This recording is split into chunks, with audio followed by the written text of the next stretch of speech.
For many years, starting probably in 2014, the people across the country and in Kansas who didn't like the idea of reducing taxes started pointing to Kansas as kind of their proof that taxes couldn't be cut. But at the same time that was happening, states like North Carolina, Indiana, and Tennessee all successfully cut taxes. So the real issue for us was what was different about Kansas.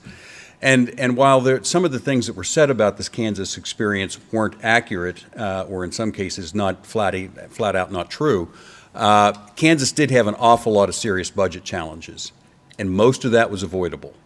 There were some mistakes made, and there were also a number of other extenuating circumstances that weren't directly related to the tax change, including a really toxic political environment. So we decided we wanted to tell this story so that legislators and policymakers all across the country could understand what really happened and help inform their efforts to reduce taxes. So with the partnership with the Heartland Institute, we actually sent a free copy of this book because we knew nobody was really going to buy it.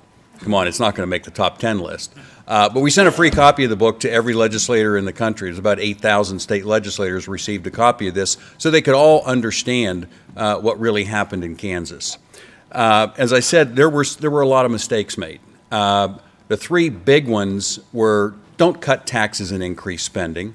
Number two, have good plans in place. And number three, actually have a plan. I got those backwards. Actually have a plan to balance the budget. Those things didn't exist. Let's start with the spending issue. The narrative around the country was that spending had been cut, dramatically cut, and that wasn't true. As you can see here, spending went up almost every year. There was 1 year in 2016 where it didn't increase, but that was basically an accounting gimmick because the legislature didn't make all the Capers pension payments when they should.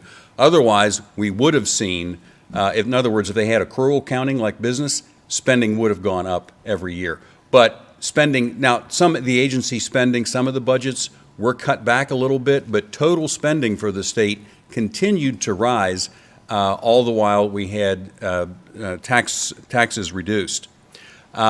This slide shows you that general fund spending, and this kind of puts the whole history in perspective where you can see that there was we're now 1.7, is it 1.7? Yeah, $1.7 billion over long-term inflation. We go back to, so in other words, if state spending had been increased since 1995 just for the rate of inflation, we'd be spending $1.7 billion less right now. The same thing is true of the all funds budget. There we go. All funds, general fund, most people hear about the general fund, and that's just one of many, many funds.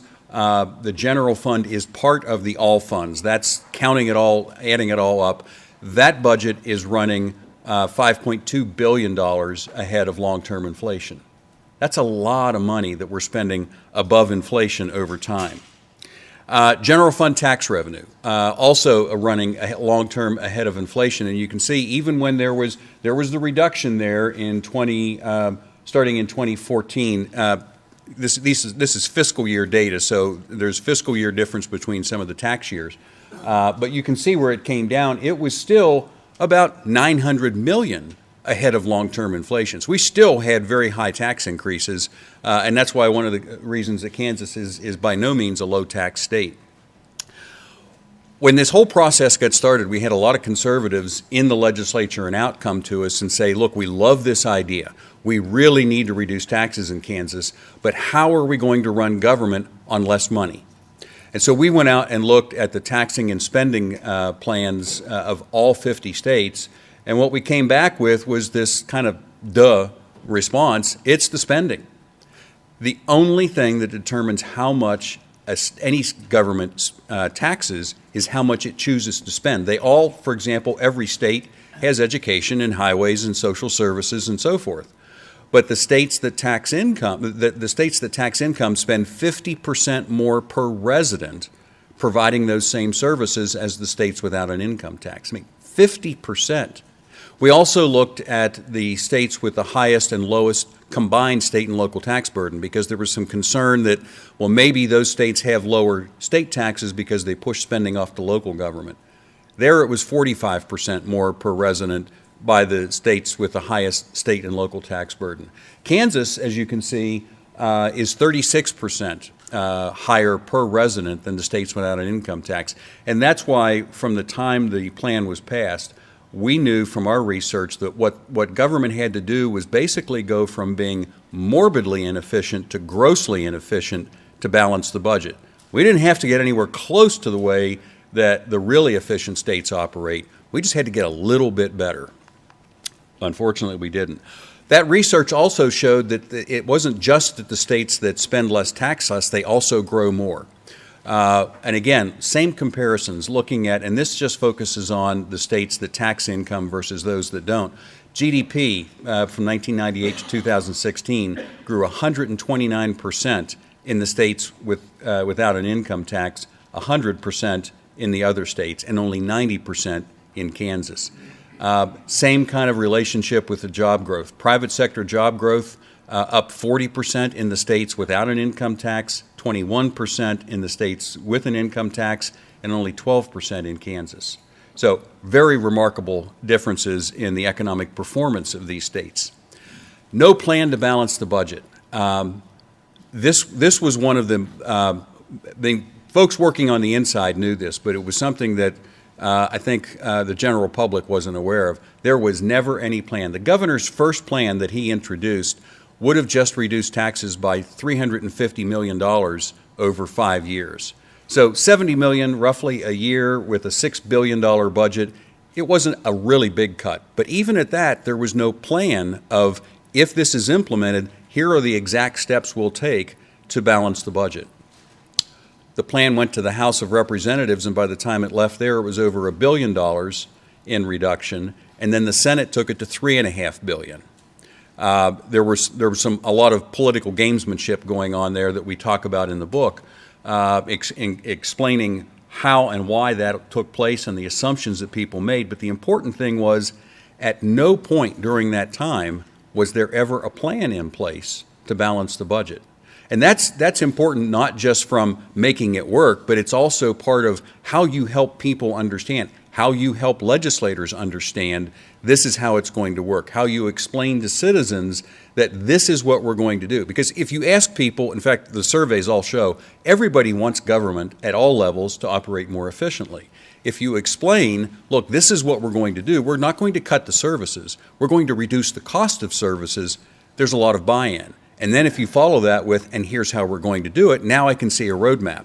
None of that ever took place in Kansas. Having the right systems in place. So two of the big systems that Kansas, one, they didn't have in place, a budget system. There's an appropriations process where every year agencies come in and ask for more money, and legislators try to figure out how to allocate the money. But there's never been a real, honest-to-goodness budget process in Kansas.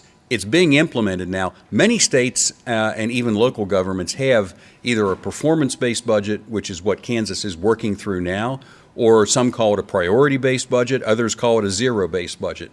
Basically what it does is look at every function and program that that agency does, and they start with a mission statement. What is this program? What is the agency supposed to do?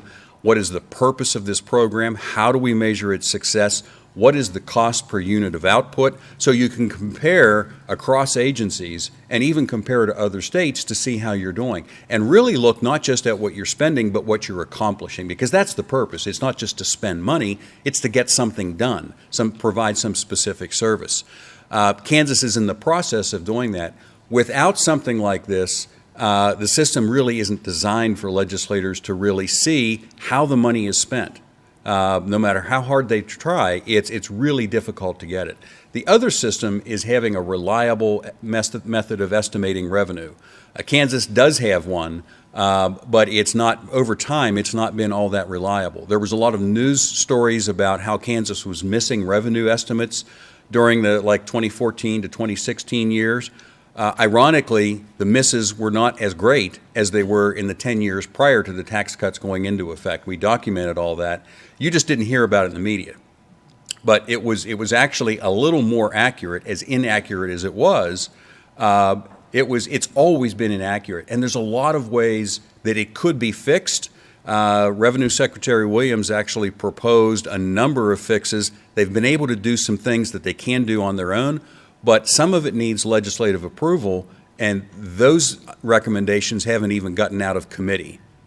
That's something else that really needs to be addressed. Some big myths we exposed. First of all, that giant tax plan, that $3.5 billion plan, most of it wasn't ever implemented, because in 2013, they raised some of the income tax. They took back some of the tax cuts by changing the deductions. And then in 2015, they raised the state sales tax rate. So according to legislative research calculations, only about 53% of the total tax cuts actually were implemented. The net tax cut was much lower than what was actually passed in 2012. The other myth dealt with the tax avoidance. I'll back up here a second. There were two main elements to the tax plan. One was reducing marginal rates, where the top rate went from 6.45 to 4.9%.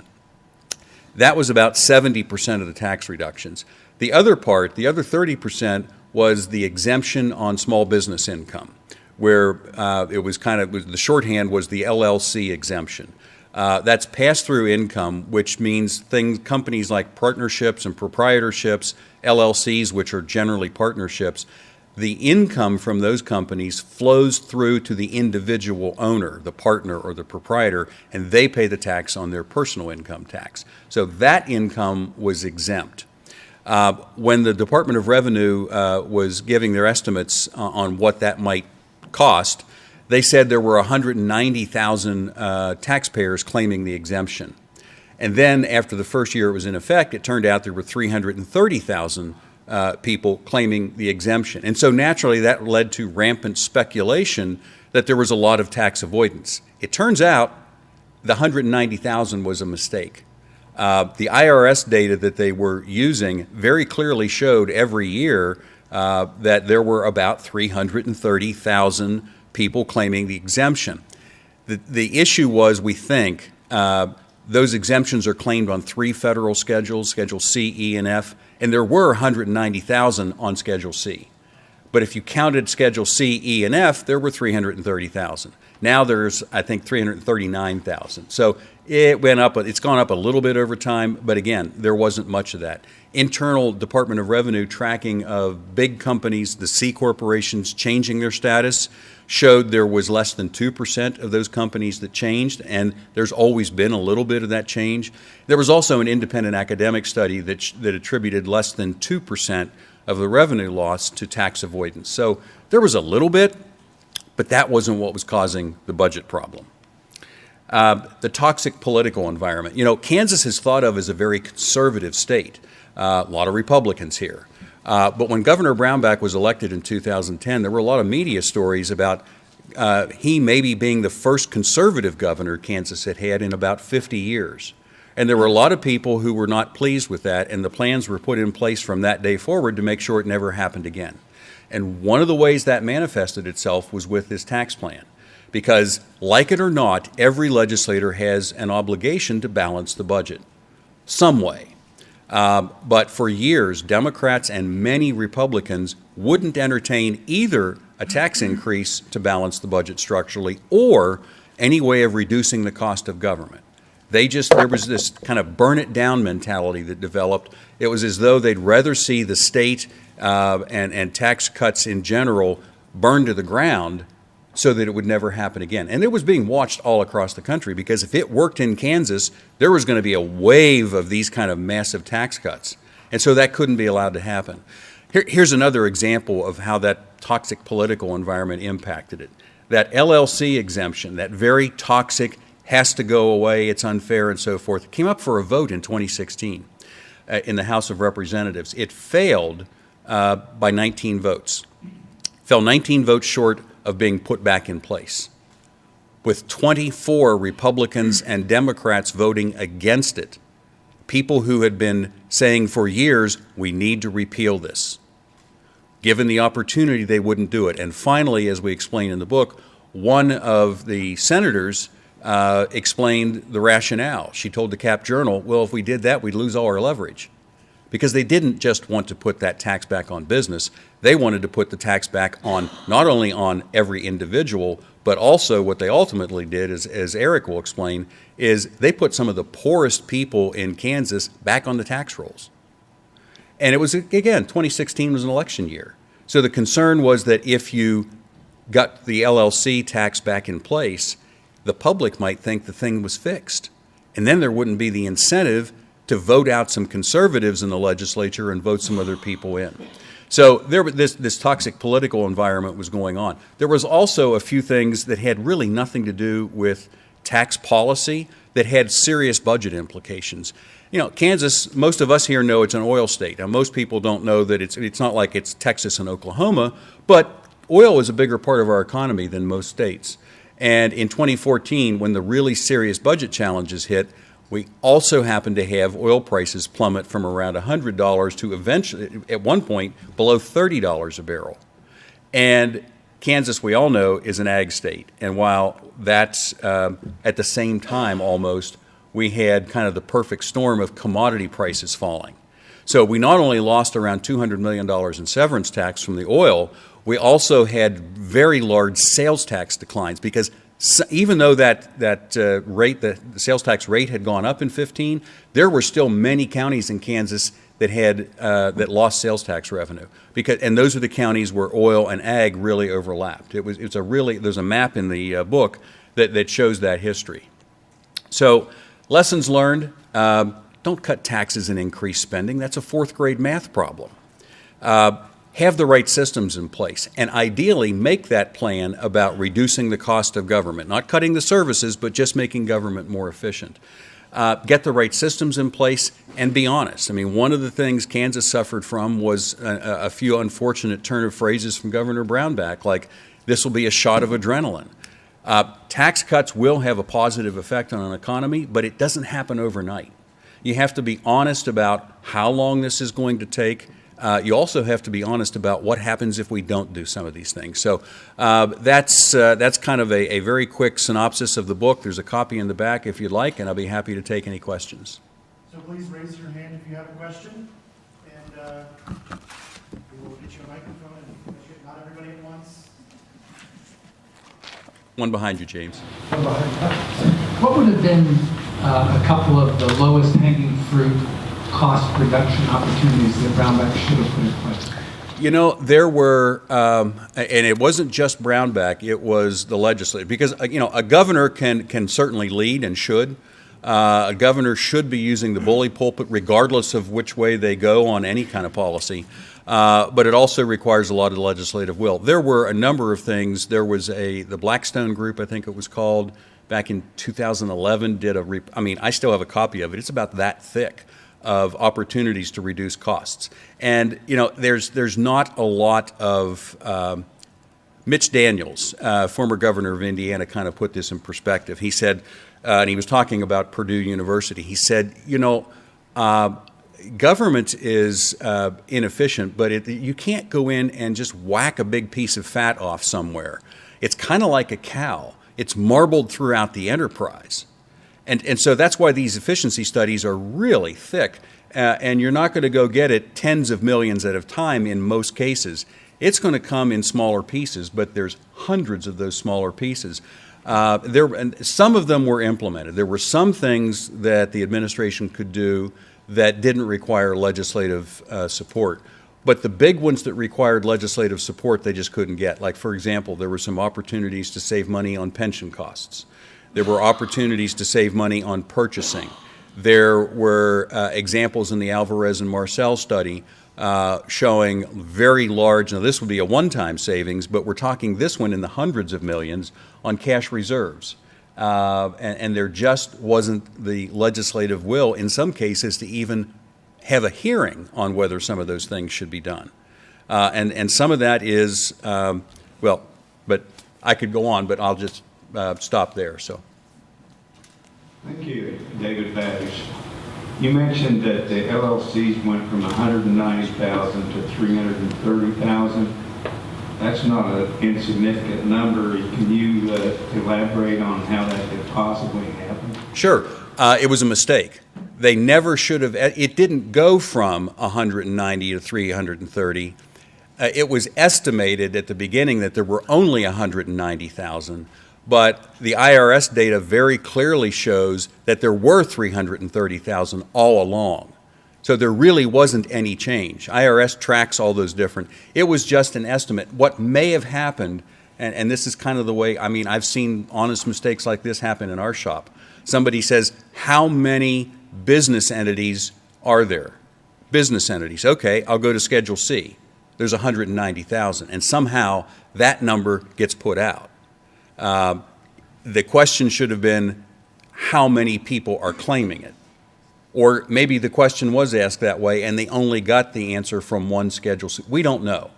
But there was no significant increase. It was just a mistake on the original estimate. So we don't know who's responsible for that 190K number? No, it came out of probably out of the Revenue Department and Legislative Research, and there was probably a lot of people, including us. We should have gone and looked later to see. Excuse me? They still have a job? I don't. Again, we don't know who it was, but it was an unfortunate mistake, but there really wasn't any kind of significant tax avoidance. Dave, right over here. Yes, sir, thanks for being here. It says to have the right systems in place, and it said that the legislature cannot see how the tax dollars are being spent. Not really. How did we get so dumb? That's actually a pretty common, unfortunately, the question was, I don't think his mic was working, it was, he said, you said the legislature can't see how the money is spent. How did we get so dumb? Unfortunately, that's a pretty common occurrence across all forms of government in this country. The way the process works, including up to now, the performance-based budget system is just being implemented now. All legislators get is, here's how much this agency spent or was budgeted to spend last year.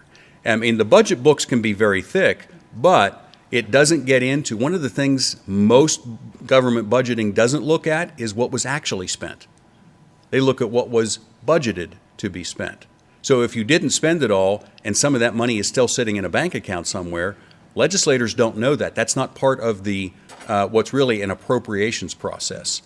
That's just the way it is, and that's why having these right systems in place is crucial. Some states around the country have done it for several years. Even some local forms of government have implemented those. And the department heads will tell you, if we don't spend it this year, we don't get it again next year. That's the way the thinking goes. Sadly, I don't even know if that's true because I think it's BS. Because the process wasn't designed to look at what was actually spent. That's the assumption that the agencies make, and maybe some governments look at actual compared to budget, but in most cases it's just budget to budget. Okay, next question right here.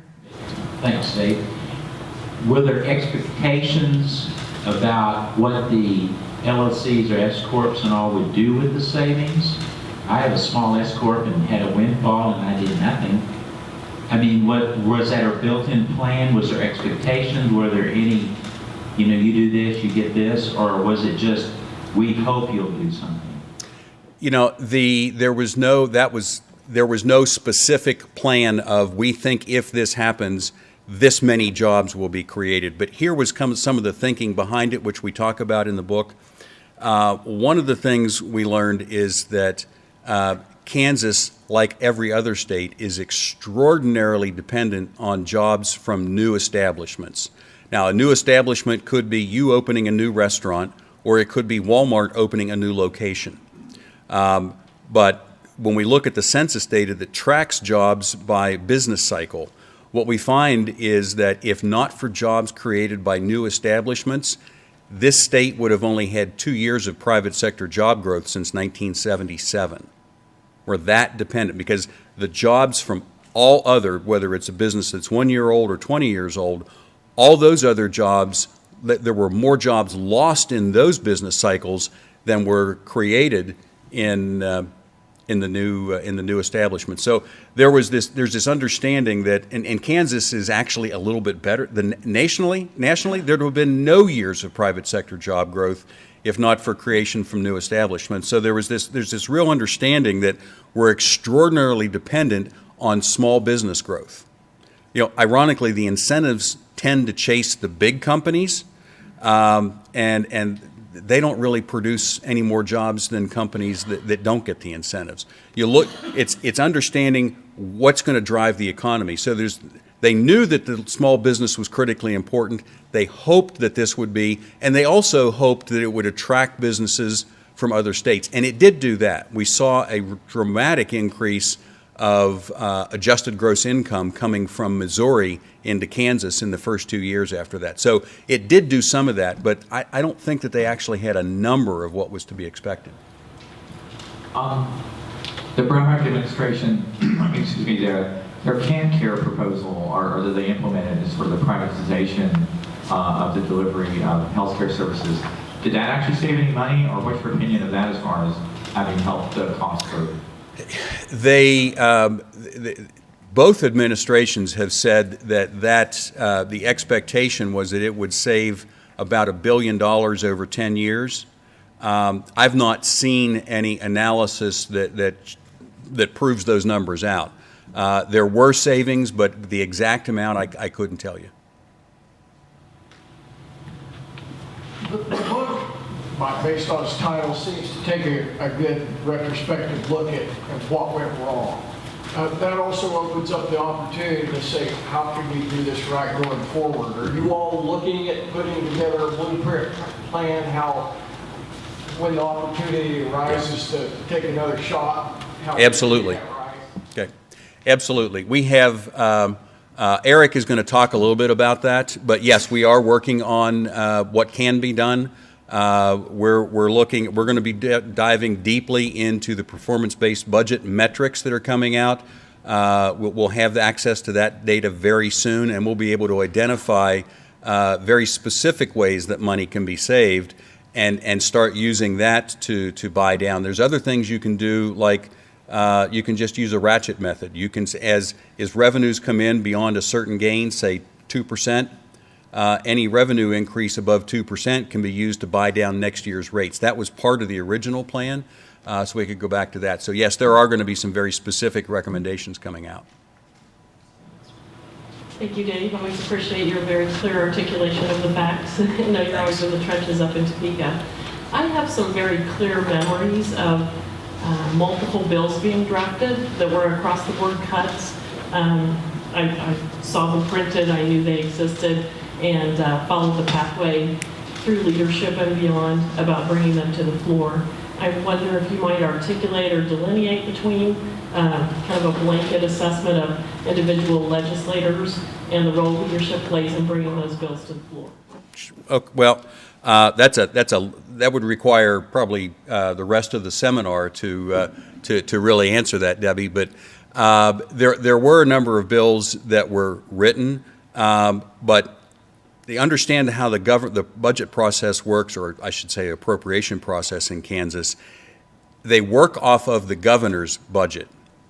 So you can make adjustments to it, but having a budget come out that didn't include a lot of ways to reduce government put the legislature kind of behind the 8 ball to begin with.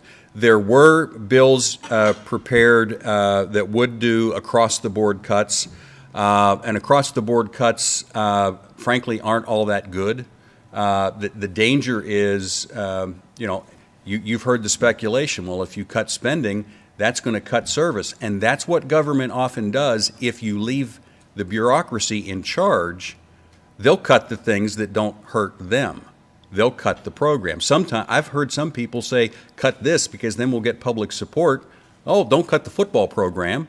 We need to raise taxes. So you don't want to do really across the board, but there were at least some attempts made, as Debbie mentioned, to, but some of those bills didn't see the light of day, or sometimes they don't see the light of day because they know there's not going to be any support for it, so why waste the effort? I saw one more hand. Is there anybody else who's got one question before we move on? Now we're right here. here's our last question.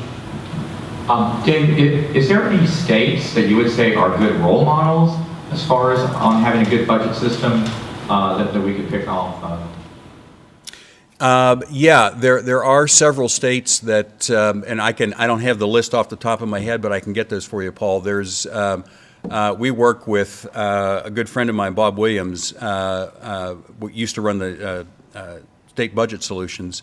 They have a lot of recommendations. A number of states that are doing it, have been doing it for several years. Some have been doing it for more than a decade. I'm not familiar with their individual practice. I know they've had the systems in place, but we can get you a list of the states that are good models. And Kansas could turn out to be a good model. We just haven't seen all of it implemented yet. Thank you Okay. very much, Dave. Thanks. I'm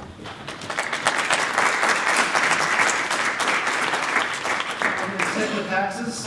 For the next presentation, we'll have Eric Stafford from the Kansas Chamber of Commerce tell us about where we're going with taxes, maybe get to some of the questions that were just asked about what systems need to be in place and where we go moving forward after we just have the history. Thank you, Eric.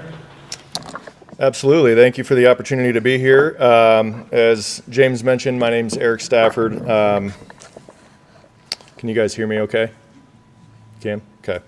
I serve as Vice President of Government Affairs for the Kansas Chamber. We are a membership-based organization based in Topeka that our function is to advocate and lobby on behalf of the business community at the State House in Topeka. So we represent the private sector business community of the state. We've got large members that Spirits and Sprints and Garmin's, but we also, I'd say probably 75% of our membership are businesses with 50 or fewer employees. So we are made up of small organizations as well, so as the bulk of our membership. So Dave and James asked that we give a little bit of background on what's the budget process look like in Topeka, and what's tax policy look like, and some historical perspective, and to the question that was asked, what do we do going forward if the 2012 tax plan isn't the right option? So real quick, just in terms of the state general fund, Dave broke out a little bit of the background of the budget process and income taxes, excise taxes such as sales tax, fees. So banks or insurance premiums, they are taxed or assessed fees to fund their governing agencies, KDHE, on environmental type of fees, that type of tax. But the consensus revenue estimating process, that's essentially where the budget comes from and how it's set. The consensus revenue estimating group is made up of folks from Department of Revenue, from legislative research, and then some economists from Regents institutions across the state. And their job is to come present to the legislature. You work through the entire legislative process. Legislature starts the first Monday after the first Tuesday, basically the second week of January is when the legislature starts. They don't get the consensus revenue estimates for the next fiscal year until around April 20th. And then they take their break 1st of April, then they come back late April, 1st of May for veto session to come back and address largely budget, occasionally a veto here and there from the governor's office. But the Consensus Revenue Estimating Group puts together their estimates for the outlook of the state's budget picture in April. So they spend January through April putting together a $6 billion budget. So let's see how quickly we can throw together $6 billion in 90 days and try to get 63 votes in the House, 21 in the Senate, and get a budget passed. Agencies come in, talk about what they need, why they need it. Legislature approves it. You go through the amendment process, and they pass a budget. Then the revenue estimating group meets. They revise the budget when they come back in April and pass the mega budget there at the very end if there are significant modifications, whether it's cuts due to the recession or budget surpluses, is what we're currently facing right now. And then the Consensus Revenue Estimating Group meets again in November to say, okay, we're halfway through the year. Let's look at the numbers, see where we're at. Under the Brownback administration, there were, I think they went 44 out of 48 months missing the mark on how much money the state was going to be bringing in. So the tax cuts went into effect in 2012, effective mostly in 2013, and then from that point on, we had 4 years essentially of the legislature trying to build estimates and the governor building budgets based off of numbers that continually failed to reach the mark, which is why you were reading budget problems, budget problems, budget problems in the state for months and years at a time. That got to be a significant problem. They modified internally some of the processes of the consensus revenue estimating group. Those processes have since, I think we're on 14 straight months now of exceeding budget estimates. So we fixed the problem. The downside was it took 4 years to do it. Just as more of a global picture of the budget, you'll see here individual income tax, sales tax make up the bulk of revenue for the budget. This is fiscal year 2018 data. This is from the governor's budget report. So this isn't a Kansas Chamber Excel file pie. This is from the state of Kansas. But then you also see the expenditures by function. So you'll see the big chunk of the pie being education. You got some public safety, human services, such as Medicaid, transportation, et cetera. So that kind of gives you a very quick outlook on the budget. Historical perspective of the budget. I put this up here, and I wish I realized this morning I should have put a different picture up there. I've got a picture that shows the graph from 2003 through 2015. But the interesting part to me that we've highlighted is what's the right size of government in Kansas? How much does Kansas need to operate? Nobody really has the answer to that question. They spend what they think they're getting, but is spending what you're getting enough? If I give my kids a $20 bill, you think they're going to save any of it?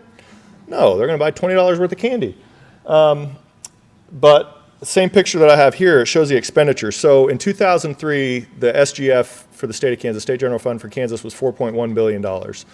In 2008, it was 6.1. So you have a $2 billion increase from 2003 to 2008. So remember the good economic times of the early 2000s. We were flush with cash.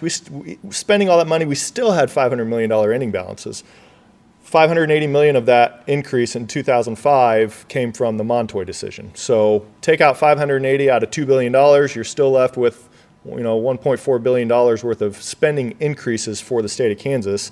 Meanwhile, as we'll talk about shortly, we continue to lose taxpayers, so we have a high tax burden, we continue to spend more, but we have fewer taxpayers holding the burden of supporting this level of state government and local government here in the state of Kansas. But this gives you an outlook of receipts and expenditures. I would point out that 2019 has been revised going into May when the Consensus Revenue Estimating Group met, and then the legislature revised the budget.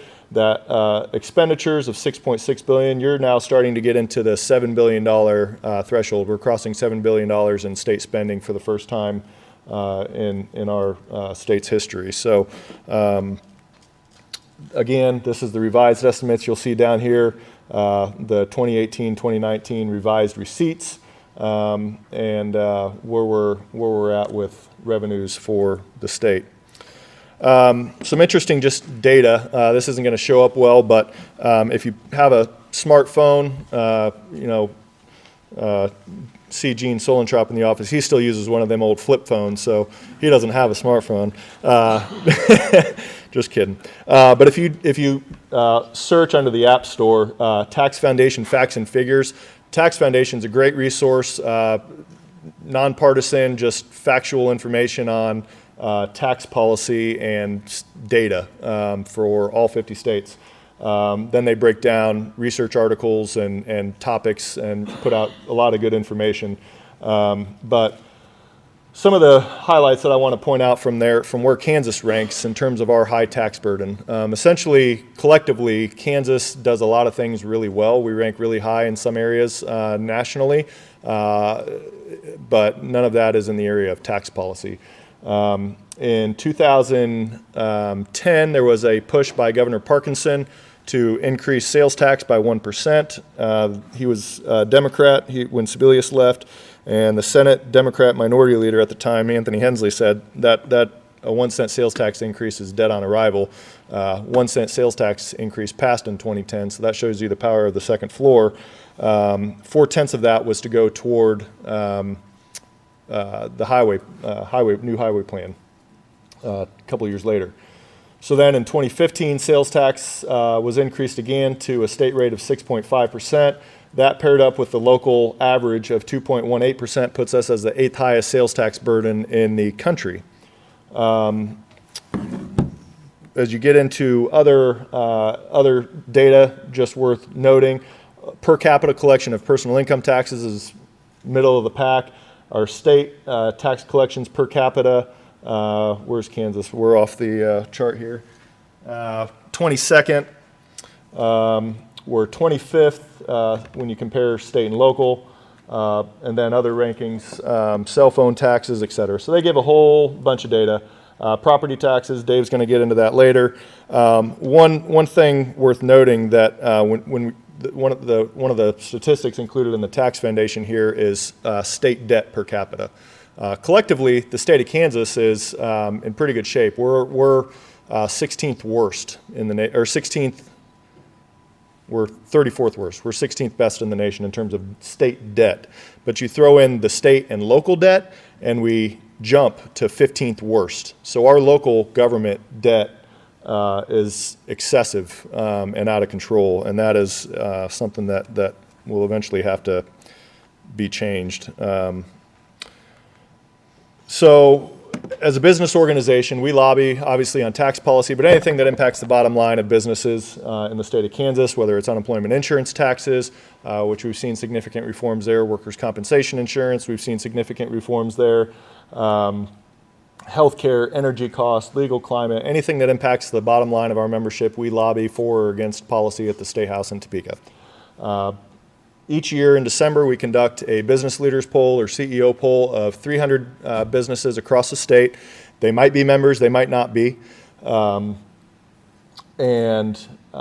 ask them a series of questions that are relative to issues impacting the state and policy matters that are big at the time, whether it's repealing the LLC exemption or immigration policy or health care. We'll ask a pretty extensive survey, but we've been doing this since 2004. Some of the questions have been the same since 2004, so we have a historical perspective to see what changes and dynamics the business community has. This question here is, we ask the same question, what's most important to the profitability of your company? First, we ask it as an open-ended question, and then we ask it with a list of choices where they can select two. So you'll see that taxes matter. Taxes are important to business. They'll remain important to business. Again, I will highlight and express with the utmost plead that you listen to Dave's talk about property taxes as we get into that later in this presentation. That is a huge burden to the business community as we're assessed at 2.5 times the rate almost as residential property statewide. So taxes continue to be a priority for the business community. Seeing the fluctuations of deregulations, mandates, or healthcare costs, and you'll see in 2016 that was the first time that healthcare costs exceeded the tax burden as a concern for the business community. So obviously rising premiums, 53% of Kansans get their insurance from their employer, and that's obviously a concern as we have found and predicted that the Affordable Care Act isn't the right approach in our view for lowering the cost of health care. So again, property taxes, the only reason I put this statistic up here is just to show when we ask folks, would you rather increase or decrease the sales tax, income taxes, property taxes, the sentiment of the property tax piece, and Dave will get into that with really good data here shortly. So ultimately, taxes do matter to businesses. The Brownback tax cuts were repealed. Dave did a good job of highlighting the kind of myths about what happened. You can't cut taxes and increase spending. The tax plan that passed ultimately wasn't the tax plan that was in conference committee that folks were working toward, but the Senate leadership at the time prevented that plan from going forward, and they passed a very expensive plan, and that's ultimately the only plan that was given to the governor, and they ran with it. But the governor did not address the spending side of state government. So, but taxes matter, as I said. Kansas, just this January, United Van Lines, they come out with an annual report to see who's leaving what states, and Kansas was 5th in the country in terms of the outmigration of taxpayers. So we used to have, I don't know, some of you in the room might remember when Kansas had 6 congressional districts. Back in the 70s, they were down to 5. Now we're down to 4, potentially down to 3 as the census gets done in 2020 and they do redistricting in 2022. We might be holding flat enough that we can keep 4 districts, but we might have to go down to 3 for the U.S. House. But we're behind the outmigration of states like Illinois, New York, Connecticut. Very high tax states. Connecticut's raised their taxes twice on the rich to try and balance their budget in terms of several $100 million budget deficits, and they continue to lose people from the state of Connecticut. And finally, their Democratic governor said, we get it, raising taxes on the rich doesn't help. We have to find a way to be more competitive. So taxes matter, money walks, and people that have the ability to choose to where they want to relocate will choose states and locations that are lower tax burden compared to others. Again, without rehashing too much of the 2012 tax cuts, the small business portion took the headlines. That was the unfairness issue, and that's what caused the state budget. A lot of folks ran on repealing the LLC loophole because that wrecked the state budget, even though that was only about 20%, 25% of the total fiscal cost to the state. The other 75% went to individual taxpayers. All of us sitting in here in the room, unless any of you are business owners and members of ours, thank you for your support. But every day, individual taxpayers receive the bulk of the tax cuts through the reduction in personal income tax rates. So again, just highlighting, looking at the tax cuts, the receipts, you go 2012, 2013, 2014, you see the drop of revenue, $6.3 billion to $5.6 billion, but that was sustainable because of this number here. We had a $709 million budget surplus. Governor Brown, back when he took office, it was like literally like $1,000 in the state's bank. I mean, it was, if that, it might have been $200. I can't remember the number, but he did a good job of saving to make sure that we had ending balances. The legislature is required every year to have a 7.5% ending balances, except they add a few words and that it gives them an exemption for that year, and they're able to get around it. So we never really have a 7.5% ending balance.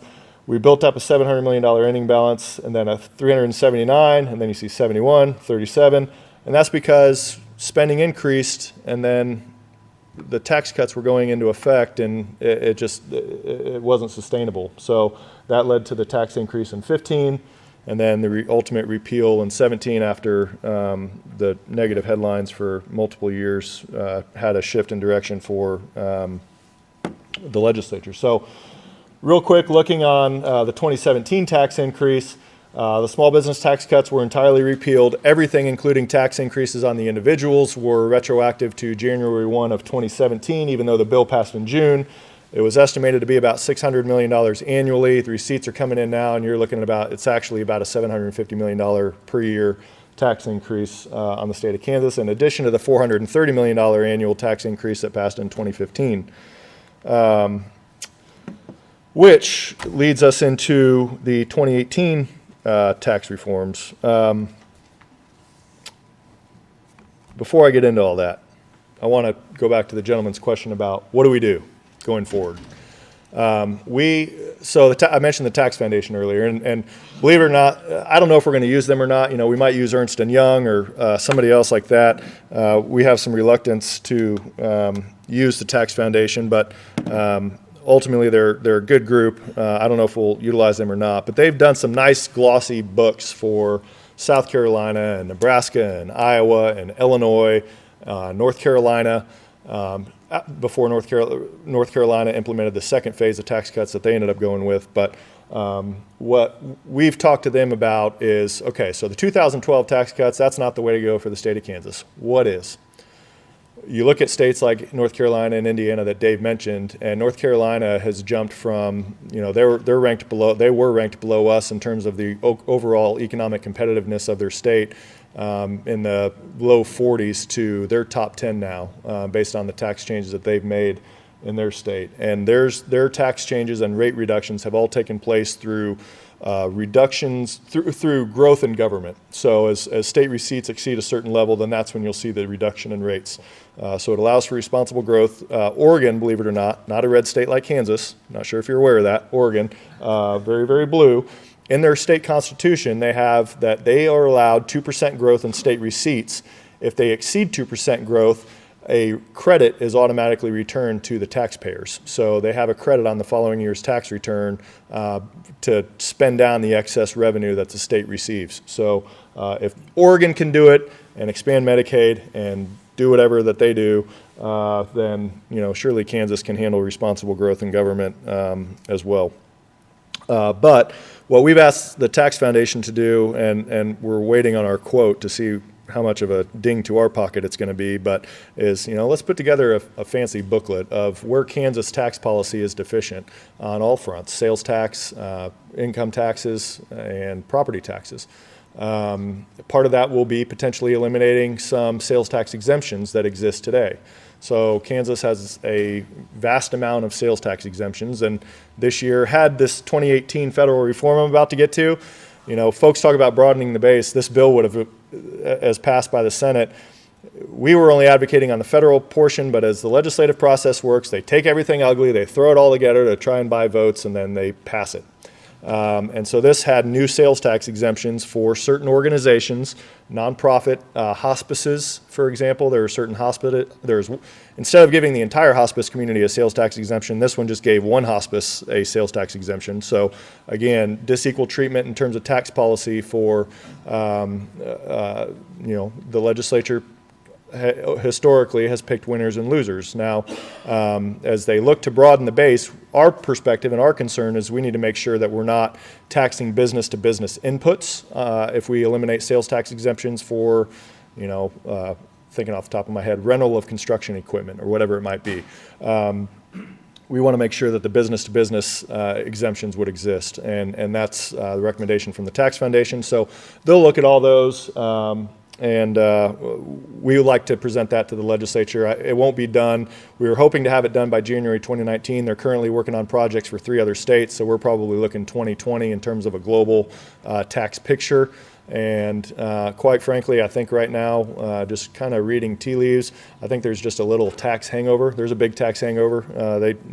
We had a lot of fights over taxes over the last few years, and I think also, too, from our organization's perspective, we want to be thorough and come together with a good plan on what Kansas can do to improve our competitiveness. So real quick on the 2018 federal reform. So this was a big push this year by our organization. So the Tax Cuts and Jobs Act passed in December of 2017, passed by Congress, signed by President Trump, and was a big win in terms of corporate tax cuts, individual tax cuts, small business tax cuts. Overall, a good piece of policy from the federal perspective as we deal with global competition and global income. Where Kansas comes in is we are one of the states, and I think there's 18 or 20 or so that are known as a rolling conformity state. So whatever provisions are adopted by the federal government, Kansas adopts. And included in that is repatriation. So I just saw an article today on Twitter as I was sitting here in the parking lot killing time that said American companies have repatriated $300 billion so far back to the United States. So U.S. companies that have earned foreign income and have kept that income overseas for the last 30 years because of disadvantageous tax laws are now starting to bring that back because of changes through the Tax Cuts and Jobs Act. Kansas has never taxed foreign income. If we don't exempt ourselves, we will tax foreign income, which will be a significant hit to the business community, but, some will see it as a benefit to the state. some being those who want more tax dollars. There's also a new provision called GILTI, which stands for Global Intangible Low Tax Income. That's a new pay for at the federal level to help reduce the corporate income tax rate at the federal level. That is new foreign income taxation, a new code of the IRS, new IRS code that Kansas will adopt unless we proactively exempt ourselves from it. There's a new pay for at the federal level on FDIC premiums that banks pay. So Kansas banks will now have to pay a tax on their FDIC premiums because the legislature failed to pass a bill that opted out from that provision. There's multiple other provisions that impacts businesses. On the individual side, the biggest change at the federal level was the fact that the standard deduction increased to $24,000. It doubled for married joint filers. Kansas's standard deduction is only $7,500. So our law says that if you don't, as a taxpayer, itemize at the federal level, you cannot itemize at the state level. So this is going to be a de facto tax increase because 97% of Kansans will not exceed that $24,000 standard deduction when they could exceed the $12,000 deduction. And therefore, you are now exposing yourself at the state level to a higher state income tax liability because of the inability to itemize. So we had a proposal this year. It was all in our bill. Our attempt was just to address these federal changes, and then the conference committee process throws it all together, puts it in a blender, and then says drink it. And we had 21 legislators on the Senate side say yes, and then we ultimately failed on the last day in the House on a 59-59 tie. Had 4 legislators gone that would have been with us that day for multiple reasons, but we failed to get that passed. So Kansans will see a tax increase. Our hope as an organization is that we come back next year to advocate for this same proposal, minus all the sales tax exemptions and stuff, but try to get that done ASAP and make it effective January 1, 2018, so we can avoid a retroactive tax increase or avoid a tax increase on Kansans because our tax burden's high. I think that's largely driven by the fact that we have a lot of government for a relatively conservative state. We like our counties, we like our townships, we like our fire districts, we like our library districts, airport authorities, anything that can breathe and eat and walk, we're going to tax the hell out of it and try to make it work. So we are 3rd highest in the nation, I believe, 4th highest in the nation in terms of the number of public employees per capita. There's some effort. I think if we could look at a way to incentivize consolidation of services, both at the local level, don't force it upon them, but find some sweet stick that will make them all want to do it, then by all means, we'll save more money in the long run. So that's our perspective. I think that's my last slide. And let me see if I left anything out here that I need to address. I think that covers the gist of it. Essentially, the message that we want to give today is taxes matter to our members. And we want to find ways that government can be delivered more efficiently. Dave's testified numerous times before the legislature, and one message that he gives that makes a lot of sense is every state's providing the exact same service to their people. There are states that just do it a lot cheaper than others, and we're unfortunately not one of those cheaper states. We're kind of an expensive state to operate. So let's work to try to find ways to do this more efficiently and still provide same effective services that benefit the citizens of our state. And let's actually change the out-migration to become an in-migration state. We are a great state. Let's start focusing on the positive and work to grow this state together. So thank you. I'd be happy to answer any questions. I want to know who named the tax provision at the federal level guilty. Yeah, attorneys. One thing I didn't say before, when you're getting ready to ask a question, if you could say who you are, if you're running for the legislature, if you're currently in the legislature, that would be very helpful to all the folks in the audience to better understand who's here, where the questions are coming from. And if they are in the legislature, don't throw anything at them. Just kidding. Everybody, yes. I'm Al Davis. I'm just a taxpayer. You mentioned that Kansas does basically a poor job of managing local debt. Do you happen to know off your mind how Wichita or Citrus County stacks up among its peers? No, I just have the collective data from the tax foundation. Surely we could find a way to break it down on a local basis. You know, Wichita has been historically one of the more efficiently operated governments, relatively speaking, but yeah, I don't have that data.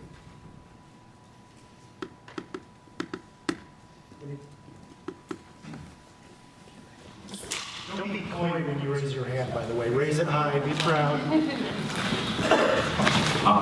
Paul Wagner from Hutchinson, Burlington, and West Fork. Question about the tax policy to adjust the Kansas rates that failed on the 59-59 vote. I'd heard it kind of slander that this is some big giveaway to giant corporations or something. What's the real scoop on that? No, and that was argument being made. It was really interesting being heavily involved in that push. I mean, we had 9 days to work to pass a pretty significant piece of legislation. And, you know, the final day, once it gets through the Senate, then you start seeing emails from schools go out against the changes. Why schools would advocate, I mean, they want the money, but it's essentially, it deals with federal tax changes that are ultimately going to have an impact on Kansas state taxpayers. But there was nothing in there that was a giveaway to corporations. We weren't lowering the state rates. This all had to deal with provisions that are new to the federal tax code that Kansas will automatically adopt, that will tax income that we have never taxed before. We tax foreign dividend income, but we do not tax foreign income. And there's a difference, and it's treated separately, it's treated differently, but these changes were entirely to decouple from 5 key federal provisions: FDIC premiums, interest expense limitations, capital contributions, repatriation, and GILTI. Those are the provisions that we were asking the state to decouple from and not tax going forward for businesses in our state. So as of now, every state that has taken this on has decoupled from repatriation and GILTI income. Kansas is the only one to not do it right now. John Whitmer, I represent the 93rd district, so, and you can throw anything you want. Because we didn't do what we needed to do, so I'll take some blame on that. I wanted to add one thing on your slide, number 28. We have the second highest sales tax on food in the country. So you can add that to your little list of lovely points of pride. Along those lines, we now have the ability, thanks to the United States Supreme Court, to raise the internet sales tax. And I know you and I have had many long debates on that particular topic. I just want to make sure that when we go back up there, I know our tax chair, if he is the tax chair, wants to run that again. My understanding is the chamber's position is going to be, we're all in on that as long as it's revenue neutral. So we could do something like take the revenue and lower a sales tax on food. I just want to see if your thought would be along those same lines. 2 seconds on background for those people who aren't familiar. Eric, if you could address what the Supreme Court ruling was and then answer. Okay, so historically there's a case called Quill. It's known as the Quill decision from the U.S. Supreme Court that said that states can't, this had to deal with catalogs. Do you remember buying from catalogs back? I remember flipping through catalogs when I was a kid. I never bought anything because my parents didn't give me their credit card number, but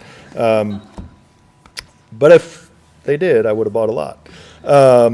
So the advancement in technology and e-commerce has led states to try and come up on their own effort to address taxation of internet products. So essentially, South Dakota passed a law a few years ago that they passed with the intention to have challenged, and theirs was an administrative law.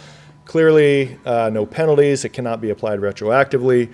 And there's a threshold to qualify on whether you have to submit and remit sales tax as a business, online only with no presence in the state of South Dakota, if you have to submit sales tax to their state. So the Supreme Court just ruled, what was that, last week or 2 weeks ago? They've been popping out a lot of big decisions over the last week. like a birthing center of legal decisions. They just came out with the South Dakota Wayfair decision and ruled in favor of South Dakota. They said there are clear protections in there for businesses, clear protections for the state. It doesn't violate the Interstate Commerce Clause, et cetera. So, yes, to Representative Whitmer's point, we do support taxing online sales for leveling the playing field between online only and your brick and mortar stores, Best Buy, mom and pop in Heston, Kansas, who has a retail presence on Main Street. So we have had that in our legislative agenda since 2013 at the request of our membership. Now, going forward into next year, what's going to happen? I think this opinion, and I still have bookmarked a Tax Foundation article to read. I want to read through the decision and synopsis, and just got another email today from the Council of State Taxation breaking that down. What does that mean for the state? So the bill that was before the legislature last year for consideration that cleared tax committee that ultimately did not run on the House floor, I think went above and beyond what South Dakota did. That bill had Kansas already has a law in the books, real quick. There's about 20 states that have what's called click-through nexus. If you have click-through nexus, it's called New York style click-through nexus. We got that passed in 2013 for sales over, I think it's $10,000, then you have to remit sales tax to the state. So there are three or four different types of pieces of legislation that states have moved forward with. I think that South Dakota Wayfair decision is written tightly enough that South Dakota could potentially become the model, so to speak. What I want to see is what happens to the streamlined sales tax agreement that Kansas is a participating state in. Is there a uniform approach, or is that decision written narrowly enough to where Congress will be forced by the business community to act to come up with a clear and concise way to treat taxation of internet purchases? So I think there's still a lot of question marks, but I also think that going forward, and if you read our testimony, I think it was 2579, I think was the bill number from last year, or 2759, whatever it was, we put in our testimony, just proceed cautiously, and I also included the South Dakota bill because the Kansas bill last year was very complex and convoluted, and the South Dakota is very clean. And I attached a copy of the South Dakota language to our testimony just to say, FYI, this version of Kansas, what you guys are considering, is different than what South Dakota has passed and what's before the Supreme Court. So, yeah, I think there's still uncertainty, but I also think, to your point, John, I think there'll be some protections in place based on the way the Supreme Court ruled that states will be still pretty limited on how they apply taxation to internet sales. So, Thank you, Eric. yeah. Is that it? Thank you. I don't mean to give you the hook. Folks will be around afterwards if we have any additional questions, so forgive me for trying to keep the trains running on time here. Speaking of judicial birthing centers, yesterday the Kansas Supreme Court ruled on Gannon yet again and said that there's still a pea under their mattress and they're not quite satisfied. So now we're going to switch to Dave talking about K12 spending, and arguably the more important side of that is the achievement of what we're getting for all that spending in education. So Dave, take it away. Thanks, James. We're going to start with achievement. Some of you may have heard that achievement in Kansas is among the top 10 states in the nation. Unfortunately, that's not true. Kansas doesn't have a single ranking in the top 10 of any measure of actual achievement. We're showing you here on this first slide the 2017 results from the National Assessment of Educational Progress. NAEP, this is run by the U.S. Department of Ed, and it's considered the gold standard of comparing state achievement. They test reading and math in the 4th grade and 8th grade, and what we're showing you here are the percentage of kids who are proficient in each of those measures in the national rank, and we break it out by low-income kids and those who are not low-income. And we do that, first of all, the definition of low income is the government says anyone who qualifies for free or reduced lunch, they consider to be low income. So it might not exactly track with income, but that's the separation. And the reason you look at these is that there are, in every state, very large achievement gaps, sometimes 2 to 3 years worth of learning between the kids who are low income and everyone else. And one of the focuses is trying to get those achievement gaps closed. So you track these separately, and what you see, for example, is fourth grade reading low-income kids. That's Kansas's best national ranking. It's ranked number 15, but there's only 24% of those kids who are considered proficient. That's because the rest of the country, the average is even worse than 24%. So the national ranking often on things like this really don't mean anything. It might mean something when you're talking about college football, but when you're talking about student achievement scores, I don't care what state it is, the national rankings are very deceptive. That's why we prefer to talk about actual achievement results. And so you can see that on the NAEP they run anywhere from the mid-teens to the low 30s. The same thing basically applies to the ACT, where now ACT doesn't provide breakouts based on income levels. They do racial breakouts. And so we provided the three main ones here. White, the score rank is number 24, and 35% considered to be college ready. ACT, rather than measuring proficiency, measures college readiness. And their definition for college ready is that you have at least a 50% chance of getting a C on a college entrance course, or a 75%, I'm sorry, I got that backwards, or on a B on a college entrance course. So these are just entrance courses.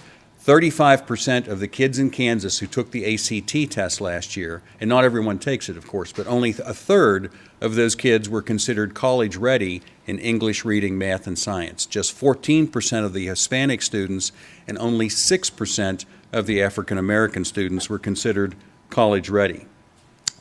Kansas has its own state assessment, and that changes the standards for it, and the measurements change about every 6 years.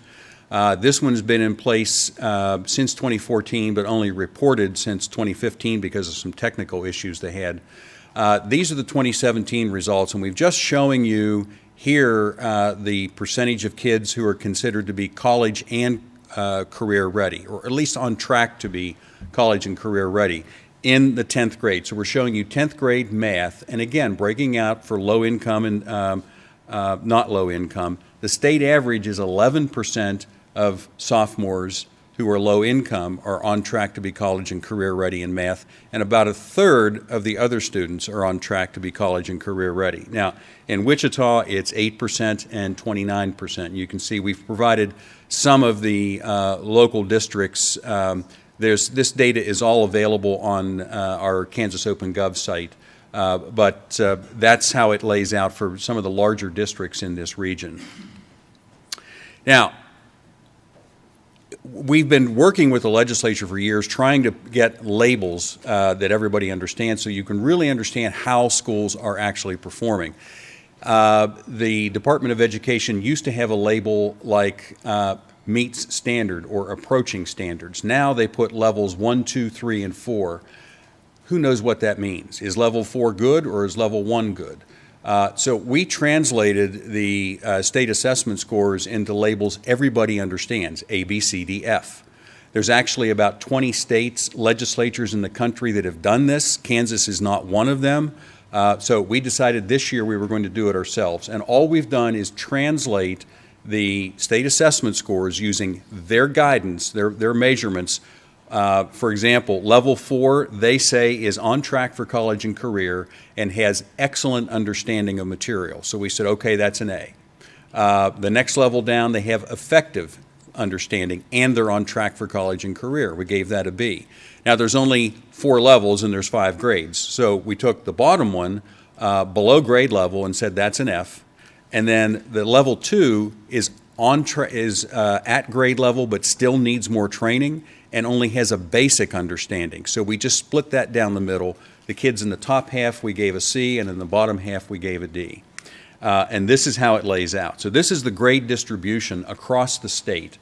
And you see in grades 3 through 8, grades 3 through 8 and 10 are the only ones tested. So in 3 through 8, you see a pretty typical distribution. They're very large grouping of about 60% in the middle getting a C, and about the same percentage getting a B and a D. Very few Fs, only one A. And that was a Prairie Creek Elementary in the Spring Hill District in Johnson County. But when you look at 10th grade, you see a dramatically different distribution. Here you see 90% of the grades are either a C or a D. This is one of the things we hope that looking at it this way would help bring out for parents and legislators to understand. Why is there such a difference? There's no silver bullet single answer, but why is there such a difference in the test scores for the early grades as in the later grades? I've seen this across all states for years. Kansas is not an outlier in this regard, but there's something in there, and we need to be looking into it. By the way, you can see there is a handout that lays out in the back that has there's 1,300 schools in Kansas, and we've applied a letter grade to each one of those. It's also online. You can see the URL here. It's a lot easier to read online. The print gets really tiny in the handout. So here's the letter grades for the high schools in this region. We provided all the big high schools in the Wichita district, their C's and D's, Derby and some of the others. The best high school score in this region is Mays South High that got a B. And all we're doing here is measuring, again, translating the scores for low-income kids and those who aren't low-income for the subjects that are tested, and no weighting applied, just adding up all those. So in high school, there's two subjects, there's two income levels, so there's 4 grades, and just taking the grade point average of those 4 and just translating it and applying it across the state. Now, we talked about the NAEP scores. Kansas started participating in the National Assessment of Educational Progress in 1998. And reading proficiency then was about 37% if you average the 4th grade and the 8th grade. It's still 37% in 2017, but spending has changed dramatically over that time. The orange dashed line shows what spending would have been per pupil if it had just been increased for inflation. And it would have gone from about $7,000 per pupil to a little over $10,000 per pupil. Actually, it went from $7,000 to over $13,000 per pupil. That gets to whether spending more money really causes anything to change in outcomes. We'll touch more on that later, but I wanted to throw that up while we had the NAEP scores. Now let's talk a little bit about funding. Kansas is very unique in how it distributes money to schools. 66% of the total funding comes from state government. The national average is 47%. So Kansas has the 6th highest allocation of funding coming from the state in the nation. The national average for local is 45%, whereas Kansas only provides 26% of funding from the local level. And this gets to, and that's, so the irony is the schools are coming demanding and suing for more money from the state when the state is already providing one of the largest shares of funding in the country. And this is all census data. So now the state might have, well, the state, we'll get to that later. The state doesn't have an obligation to do that, but if it chose to, one option would be to raise the local property rates and get more in line with some of the national distribution. This is the kind of the same data, but it's just showing you over time how the trends have changed from 1990, which is as far back as the Department of Education can provide this state, local, federal breakout. So you can see that it's all grown, and you can see that the state piece has grown the most. Now, let's talk about the per pupil spending. What we're showing you here is that 2017 set another record at $13,600. I'm sorry, I'm looking at 2018 here. I'm getting ahead of myself. This is the Department of Education's estimate. The actual numbers won't come out until probably November of this year, but every year we get them to give us their estimate. They don't put it on their website. We just do it through an open records request. They said for the 2018, the school year just ended, they said it would set another record. They estimated at $13,647 per pupil, $9,113 from the state. Now, that's an important number to understand because media and sometimes school officials only talk about base state aid. That's only a portion of state aid. The total state aid is over $9,000 per pupil. Now, so in base state aid, it's also only the reason that some schools say, well, that's all that should count because that's what we get to educate every kid. The reality is there's a lot more unrestricted money that goes to schools, over $2 billion just in two big pieces. One is the local option budget. That's about $1.6 billion. No restrictions whatsoever on that. And all the equalization money, there's about $500 million in equalization money.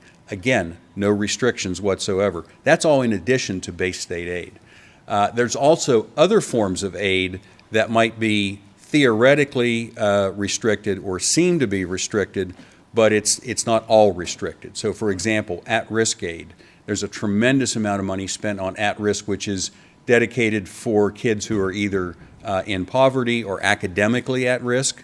But the legislature allows school districts to use a good portion of that money really however they want. So for example, they can say, well, we want to use it to reduce class size, so we'll hire more teachers, and that will theoretically help everyone. And while the research says otherwise, the important point is that doing that doesn't do anything specific for the kids that money was targeted for. And we did a study on this a few years ago that actually went through every school district's at-risk report and documented how a large portion of that money is not spent for the direct exclusive benefit of those kids. And it doesn't have to be because the legislature has given them that flexibility. So all that money really counts. Now, spending. Here's something that it's amazing. A lot of parents don't seem to understand. They think the legislatures or the governors have decisions over how money gets spent. They don't. Every decision is made by a local school board, whether it's who to hire, what computer to buy, what textbooks to buy, how much to pay people. Those decisions are all made by local school board members and the administrators. It's all recorded according to official accounting manuals that are designed by the U.S. Department of Education and then adopted by state departments of education. So it's for standardized reporting and comparing across. So what we're going to show you comes from the official accounting manuals from the Department of Education. This is the 2017 data that we break out two ways for you. On the left-hand side, you're seeing how much the state average dollars per pupil. So out of the $13,236 that was spent in 2017, almost $7,000, $69.93 per pupil was spent on instruction. And if you look over to the right, you can see that equates to about 53% of total funding. So I'm not going to go through all those individual numbers, they're there, but this counts all spending. And the only difference is if there's capital outlay that can be counted as instruction, we still put that as capital outlay, so you can see, because there's some differences that go when you do this on a district by district basis, that can have a real difference. So we pull that, make sure that that's in capital.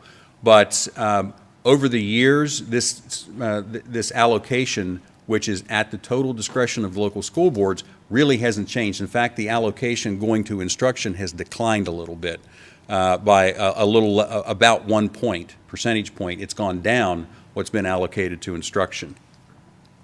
Now, spending per pupil, again, this is the statewide number of, we saw 13,236 and 53% statewide average. Here's some of the data on the local districts, some of the bigger local districts in this region. And again, this data is all in one of the publications we have back there, the 2018 Public Education Fact Book, and it's online. Let's debunk some spending per pupil claims. I've heard, including some state school board members who really should know better, frankly, that accounting changes make it appear that school funding has gone up when it really hasn't. That's just flat not true. We go back, and don't take my word for it, go do what we did, ask the Department of Education, Dale Dennis, I'll give you his phone number and his email, and he'll tell you that there have been no accounting changes since 2005 that affected total aid to schools. CAPER, and 2005 is when they started including the CAPER's pension payments in school funding. So it wasn't included prior to that. But when we're showing you something over time, whether it's funding by sources and so forth, or how it compares to inflation, we've gotten the data from the Department of Education and restated the prior year's spending, so you're getting apples to apples. Those years in what we're showing you does include capers. Special education funding, there were some allegations made in the last election cycle that, well, special education didn't used to be counted. It was always counted. It's always been done, and again, according to the Department of Education. The one change that has been done recently, but doesn't affect total spending, is how the 20 mills of property tax gets collected. The state mandates every district collect 20 mills of property tax for support of schools. But the legislature wasn't aware that that state money was not being recorded as state aid until 2015. And that's when they made a legislative change so that in 15, it's finally, and that's about $600 million, so that since then, it's included in state aid. It always should have been, but again, even though that changed, it didn't affect total aid to schools, which is what really matters. One slide here on carryover cash reserves. You might have heard some discussion about cash reserves. And every government agency, entity needs, just like we do as individuals, needs some cash reserves.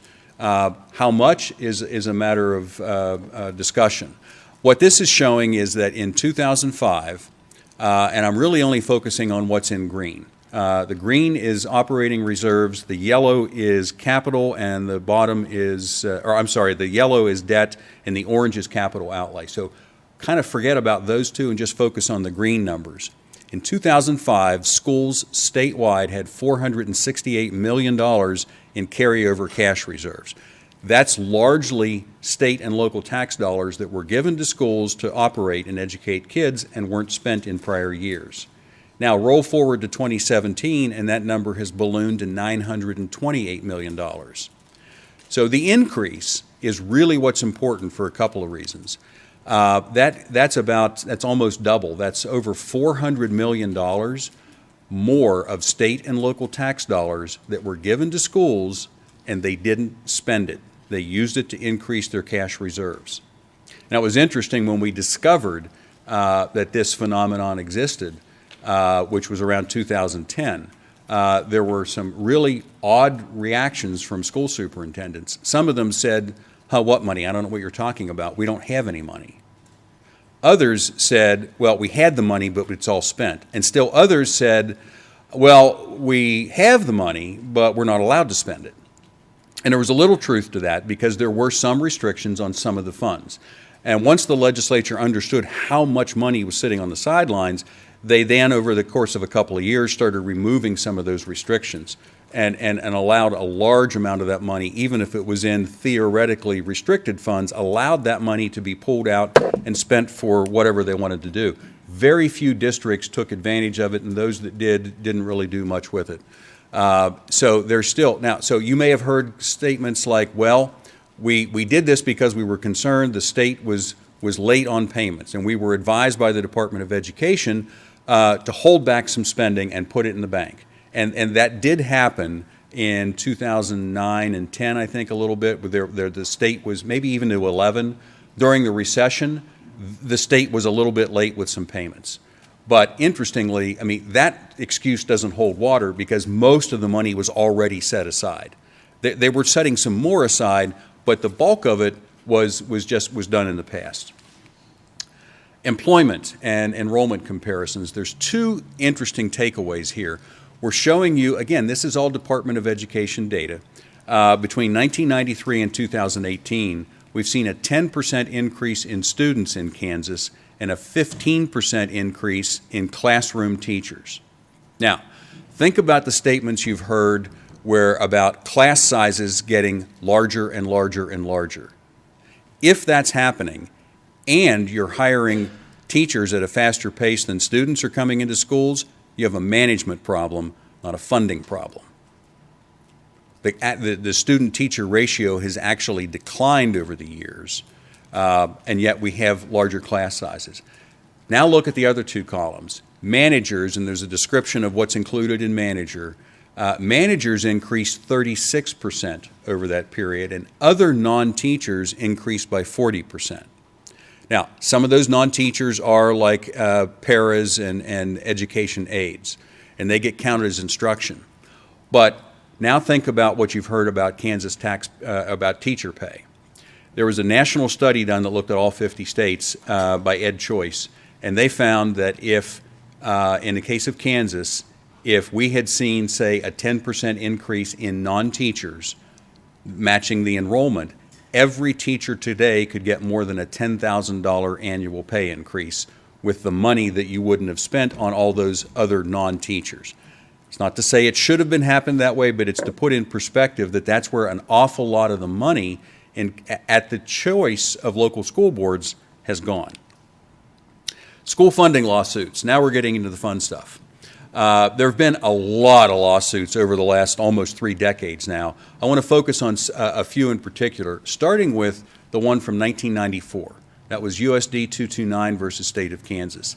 The most important thing about this school decision was that's where the Supreme Court said it does not have constitutional authority to set funding levels. Let me repeat that. The Kansas Supreme Court in 1994 said it doesn't have constitutional authority to do what the current Kansas Supreme Court is doing. In 2005, a different court said, oh, yes, we do. And they ended up over a period of years coming out in 2005 and ordering the state to spend another $853 million on schools. And it was basically settled for $775 million, phased in over a 3-year period. And then in 2010, the Gannon suit was filed on Election Day of 2010. So in 2014, which was the first time the Gannon case got to the Kansas Supreme Court, they reversed course. This is basically the same court that in 2005 said you must spend money, and they said you must spend it based on this Augenblick and Myers cost study. Well, in 2014, the Kansas Supreme Court told the lower court, you guys followed the wrong test. Here's this new test we want you to use. Well, the lower court did what the Montoy court said. So now the Kansas Supreme Court in 14 says no. Its adequacy is not just focusing on base state aid. The test for adequacy is when funding is reasonably calculated, all funding, so that students can meet or exceed what became known as the Rose capacities. And it said not just base state aid, count it all. And they also said don't use the cost studies. They said the cost studies they used, which was the Augenblick and Myers cost study and the legislative post-audit study, they said those studies are more akin to estimates than the certainties the lower court looked at. So, and one of the reasons that we believe they came to that conclusion was because that cost study, that Augenblick and Myers cost study, wasn't worth the paper it was printed on. Because Caleb Stegall, who's now a Supreme Court justice, although he's recused himself because he was the governor's chief counsel for a while, Caleb was a KPI scholar in 2009. He did a legal analysis of that Montoy study, and what he discovered was that Augenblick and Myers admitted in their report they deviated from their own methodology. They were supposed to say, here's what the numbers would be based on the districts that are both academically successful and cost efficient. They said, well, we're not going to use the cost efficient part because, quote, that might preclude the possibility that those schools were successful just because they spent more money. I added a little emphasis there, admittedly. Just because they spent more money. So they gave consciously inflated numbers. It was not based on those who were academically successful and efficient. Well, that's been out there. We've been pushing that information pretty hard. And while Caleb's recused himself, maybe somehow some of the justices became aware of this. We don't know. So they said more akin to estimates. Now what's happened? One other thing, the legislative post-audit, that schools and courts and media often say, well, the legislature's own study said it ought to be this. You only have to go to page 2 of the legislative post-audit study to see where it says this information is not intended and shouldn't be used to set funding levels. It was just an exercise for the legislature based on the set of variables the legislature gave it to run its audit. Give us different variables, we'll give you different numbers. They also said we weren't asked to, and so we didn't attempt to figure out what those numbers would be if we took efficient operation of schools into account. That study has also been used to reference a correlation between spending more money and achieving more. And they did say, looking at state assessment scores in the period they looked at, that they found a very high correlation between spending and achievement.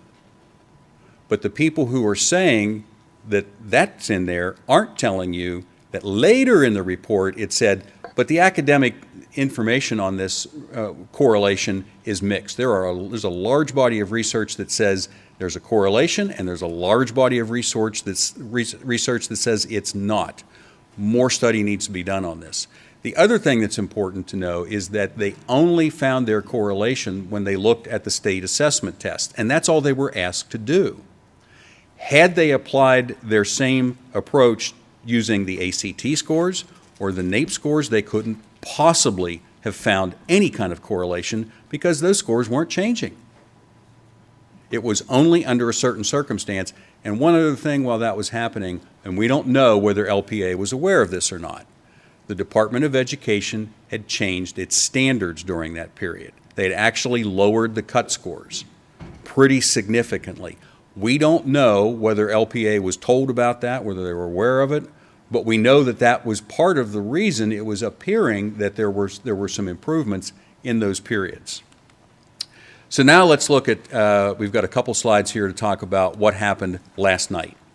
The court said the equity arrangements are fine, but there's just still not enough money going in.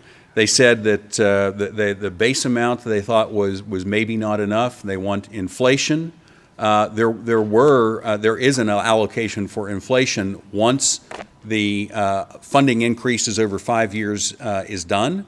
But basically what the court is saying, they want increases on the increases. Even though they're adding over $100 million a year, they're saying, well, you still ought to give us some inflation on last year.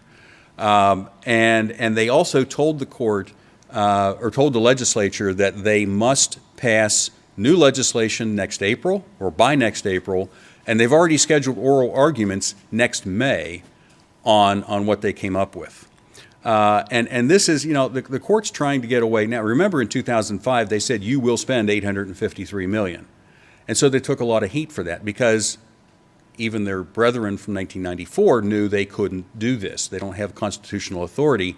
The authority to appropriate is solely vested in the legislature in our Constitution. So there have been some what we call the Goldilocks games, where they're saying, that's not enough. We're not telling you how much. There's some broad hints over here, but keep coming back, it's not enough. Keep coming back, it's not enough. Well, now, $854 million over 6 years isn't enough. Keep coming back.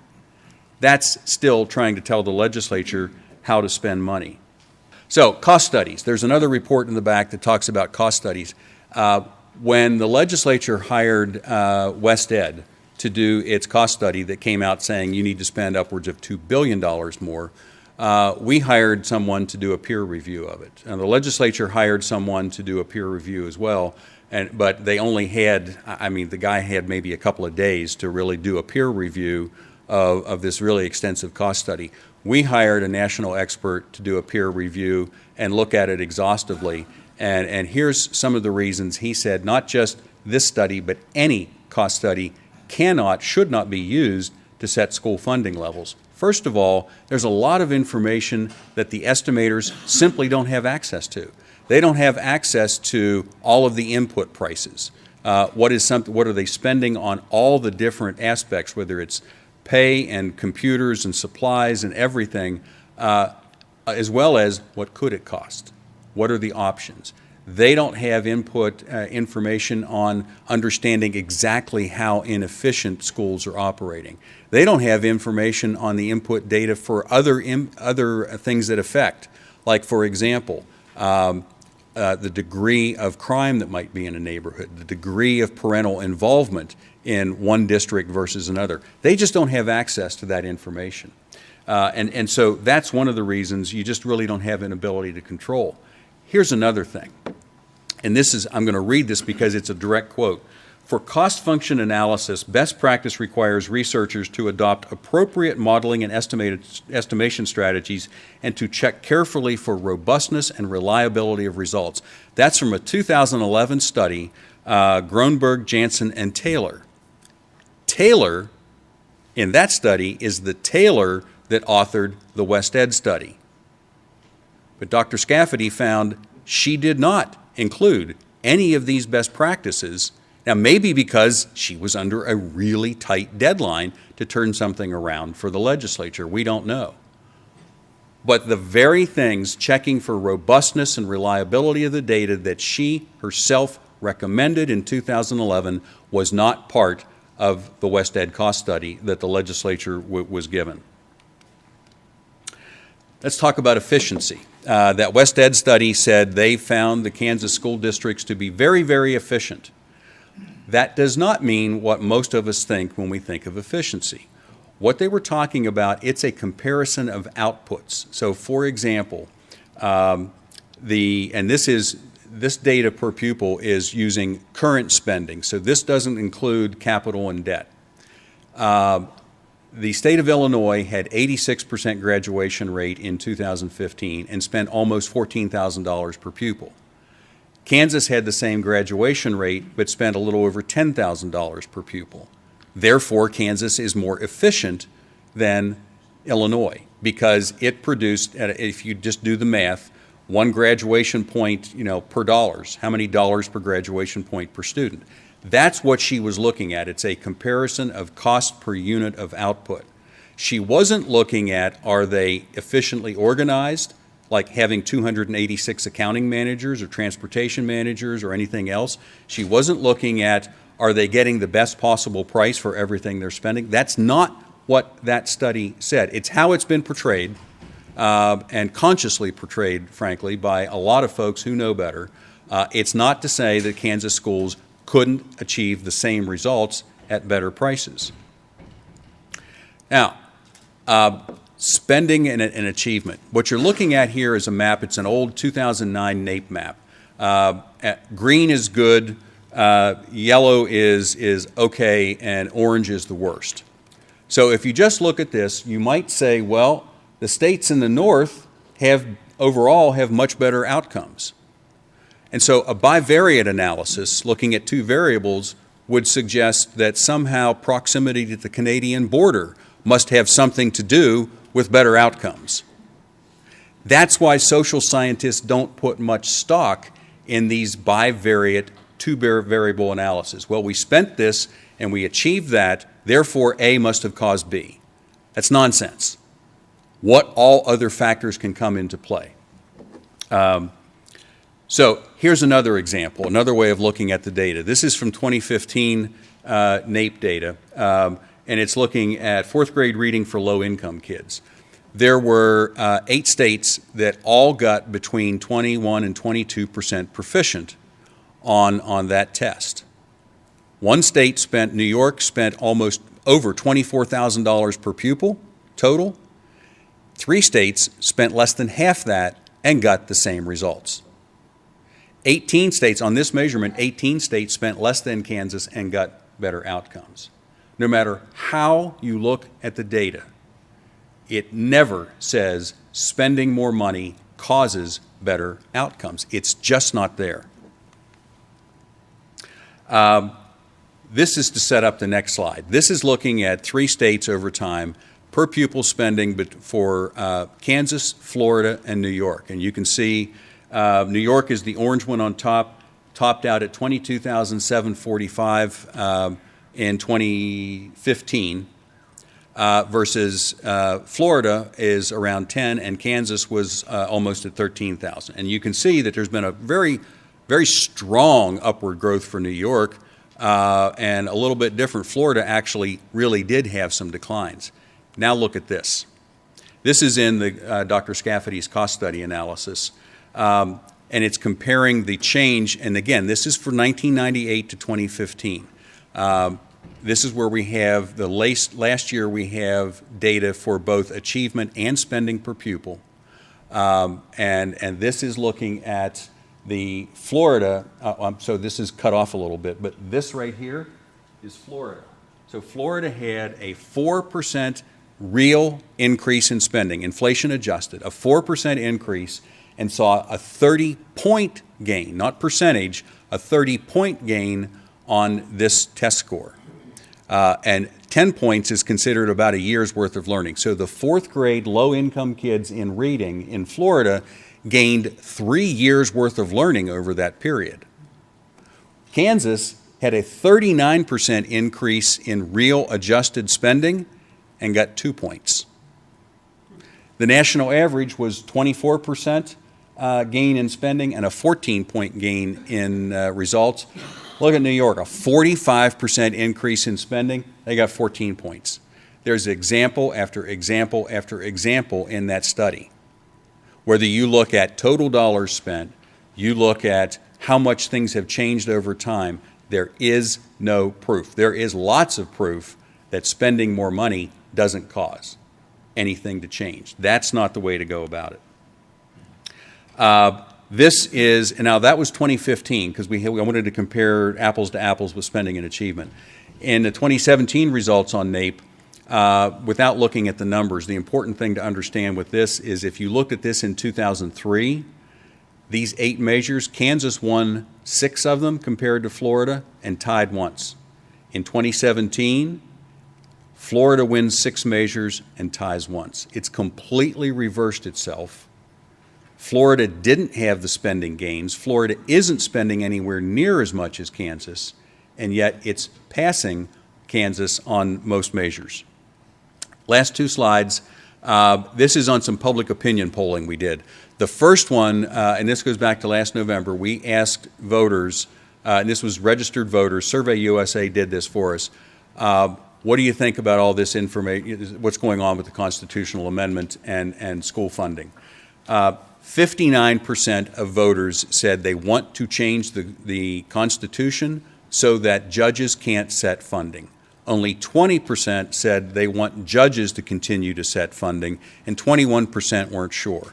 And by the way, this is almost identical data because we have the breakouts and it's on our website.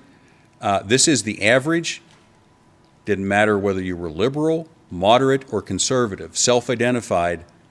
Number 1 response, change the Constitution. They don't want judges setting funding. The other thing, the second one I'm showing you here, and this is the last slide, is voters want schools held accountable for improvements at the building level. 70% of registered voters said the legislature should change the school funding formula so that there is a consequence at the building level for not improving outcomes. And that's important for 2 reasons. Number 1, understand that voters really want schools held accountable. And number 2, they never have been.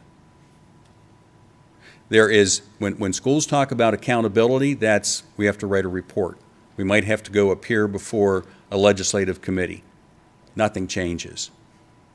In the current law that was just passed, there in theory is this consequence of if you lose your accreditation, well, then you have to go appear before the legislative committees and you have to write reports.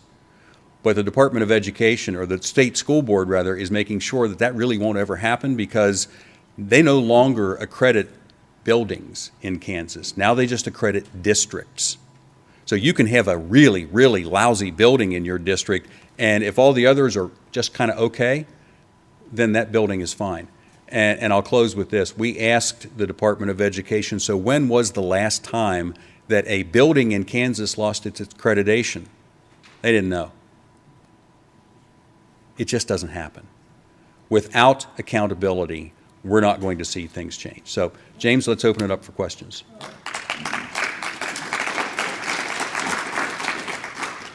Stephen Owens. There he is. Stephen Owens, running for the 7th House District. So it occurs to me that I just want to tell the Kansas Supreme Court to get them and to just oppose their ruling. what is your best guess on what would happen if that were to happen, if the legislature simply didn't follow their ruling? Well, first of all, not following their ruling is actually what this Supreme Court kind of recommends. There was a 2015 Kansas Supreme Court ruling where they found something unconstitutional the legislature passed because the legislature tried to get into the courts business. Local judges had gone to the legislature and said, look, we'd like to elect our own chief judges instead of having the state Supreme Court appoint them. The court said that's unconstitutional, that's our prerogative, and further, very indignantly, they wrote that when one branch of government interferes with the constitutional duties of another branch, that branch has a duty to resist. They're basically saying, legislature, you have a duty to resist. We double dog dare you, and we'll threaten to close schools if you do, but in that regard, they're threatening to break the law themselves because there's state law that says courts may not close schools. So what would happen? I think, first of all, my opinion, that's what needs to happen.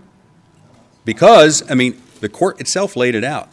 There is a separation of powers doctrine that must be upheld. When people say we must follow the rule of law, well, the rule of law includes the separation of powers. And so the legislature and the governor should step up and say, thank you for your opinion, we'll take it from here. They don't have the authority to close schools. And you know, there's threats like we're going to hold legislators in contempt. How do you do that when the legislature isn't party to the suit? The state is party to the suit, not the legislature. Any additional questions? Again, don't be bashful in asking or in raising your hand. Thank you. David Babish, I'm not running for anything. The Supreme Court doesn't know how much we should spend. The legislature doesn't know how much to spend. Probably the closest would be the local school board. So they hired an expert. The legislature hired an expert, and the expert said spend this much money. How do you counter that? Well, as I said, no, that's a great question. And that's why we had a renowned national expert do a scholarly review of that cost study. Those cost studies aren't worth the paper they're printed on because the people doing the studies don't have access to all the information. You cannot account for so much of this is, well, how do you want to run schools? You know, what does it cost to run? One of the reasons, for example, that Florida can spend less, they have 67 school districts. Florida has 4 times the student, or 5 times the students as Kansas, but Kansas has 4 times as many school districts. Now, that's not a case for consolidation, but there's things that's going to have an impact. So one of the things, for example, the legislature could do, and by the way, there's even higher public support for this, is provide non-instructional services through regional service centers. So, and this is what some states do. There's ways you can reduce those costs. A cost study can only make and think about the absurdity. The West Ed cost study said, well, you're at 86% graduation rate. So if you want to get to 92 or 95% graduation rate, well, you need to spend this much more money. That's one of those bivariate analysis. My home state of West Virginia has a 90% graduation rate. And I guarantee you, you don't want the student outcomes that come with that 90% graduation rate. Kansas has 29% of students overall college ready on the ACT. West Virginia has 19%. You can look at these bivariate analyses, and that's all it is. I mean, you might as well say, in fact, Senator Daniel Patrick Moynihan one time looked at a map like I showed you, and he very tongue-in-cheek said, well, obviously, Congress, the way that we solve our funding, our achievement problem in the United States is get schools to move closer to Canada. Those cost studies just can't take everything into account. All they do, as Dr. Scafferty says, is report what's being spent today and assume that we're getting everything we can possibly get out of what we're spent today, and that's just not true. Paul Wagner again from the 104th.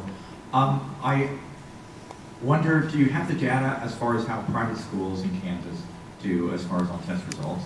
And then also the question as to, Kansas has a notoriously weak charter school law as far as better charter school ability would somehow affect overall performance. Yeah. So on the first question, Paul, there are a number of private schools in Kansas that take the same state assessment test. And so there's an article on our website from a couple of months ago where we compared, because all of the Catholic schools take the state assessment test. So we were able to compare their average with the public averages and doing apples to apples, doing low income to low income. And the Catholic schools tend to do, not tend to, in every case, they do far better than the public district. And that's not just in the last year. That's a trend that has been, we looked at it under the old assessment, and they were getting much, much better. And by the way, not getting court-ordered funding increases, of course. But now, why is that? Well, they're different. They don't have a lot of the. I mean, think about the private schools will tell you, well, we don't have all this bureaucracy. We don't have a lot of the regulations we have to deal with. Well, then maybe the public schools ought to get rid of some of that. It's obviously not helping anything. So yeah, I can't say private schools overall, but we can certainly talk about the ones and that they're doing that, and you can see that article in the KPI. Now, your other question was charter schools. Yeah, Kansas has a really weak charter school law. It's every year there's national comparisons of school laws that are done, and Kansas always gets an F. And it's partly because what's in our Constitution and the way the charter school is written, it says the only way that a charter school can be authorized is if the public school district approves it. So think of it this way. I want to open a Burger King. I have to go get McDonald's permission to open it. It's not going to happen, and that's why we don't have them. Public charter schools, they are public schools. Charter is the shorthand. They are public schools, but they get their charter allows them to jettison some of the some of that administrative bureaucratic stuff that they think gets in the way. It allows them to choose to do instruction and academic functions the way they want. And so there can be a specific charter mission. But yeah, that would be a big improvement for Kansas, but our schools and our state school board will not allow that in Kansas. So that's something that legislatively and constitutionally needs to be changed. Last question right over here. My name is Katie Jackson. I'm just a voter. Just a voter. Don't say just. No, that was. So I wanted to address, you mentioned wanting to understand the gap between the 4th and 8th grade assessments and the high school assessments. And I just read a study not too long ago about how when American students were offered financial compensation for every correct answer they got on a state assessment, they performed in parallel with Japanese and Chinese students who were given the exact same assessment. And so I was just curious if you had any concerns about maybe the viability of that assessment data, and whether or not it may just be that our 10th graders do not have any intrinsic motivation or extrinsic motivation for that matter to take those, and whether or not we should actually be using those to make these kinds of these large-scale assessments. And additionally, when we have the terminology college and career readiness as the target goal, how are we assessing career readiness? And I mean, do we have any methodology for that at all? And should we be factoring that in? Sure. So there's 3 questions there, and you're going to test my memory to see if I can recall all 3, so you might have to help me.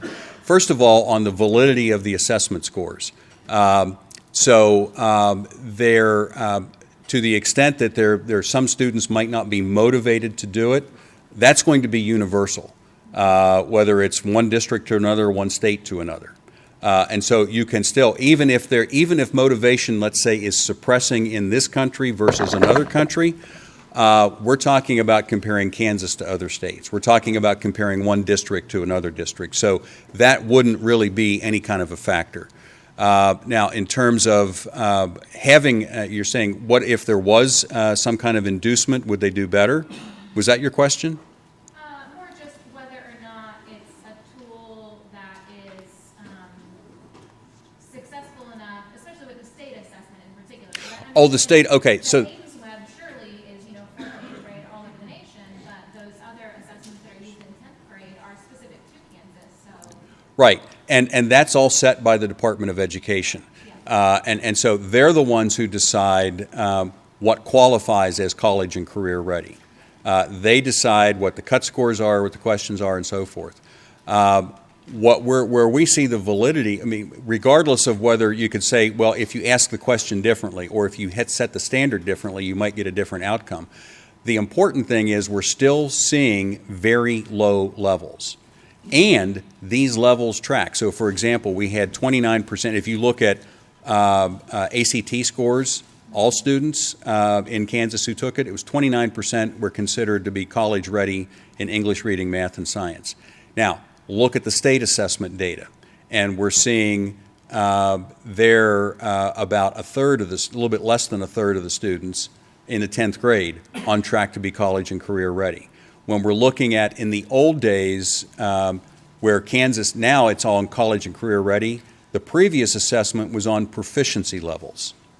And before they reduced the performance standards in 2002 and 2006, prior to that, the numbers reported for proficiency on the state assessment was very close to the proficiency levels on the NAEP scores. So there is, I think there's enough comparability to you can make some judgments on it.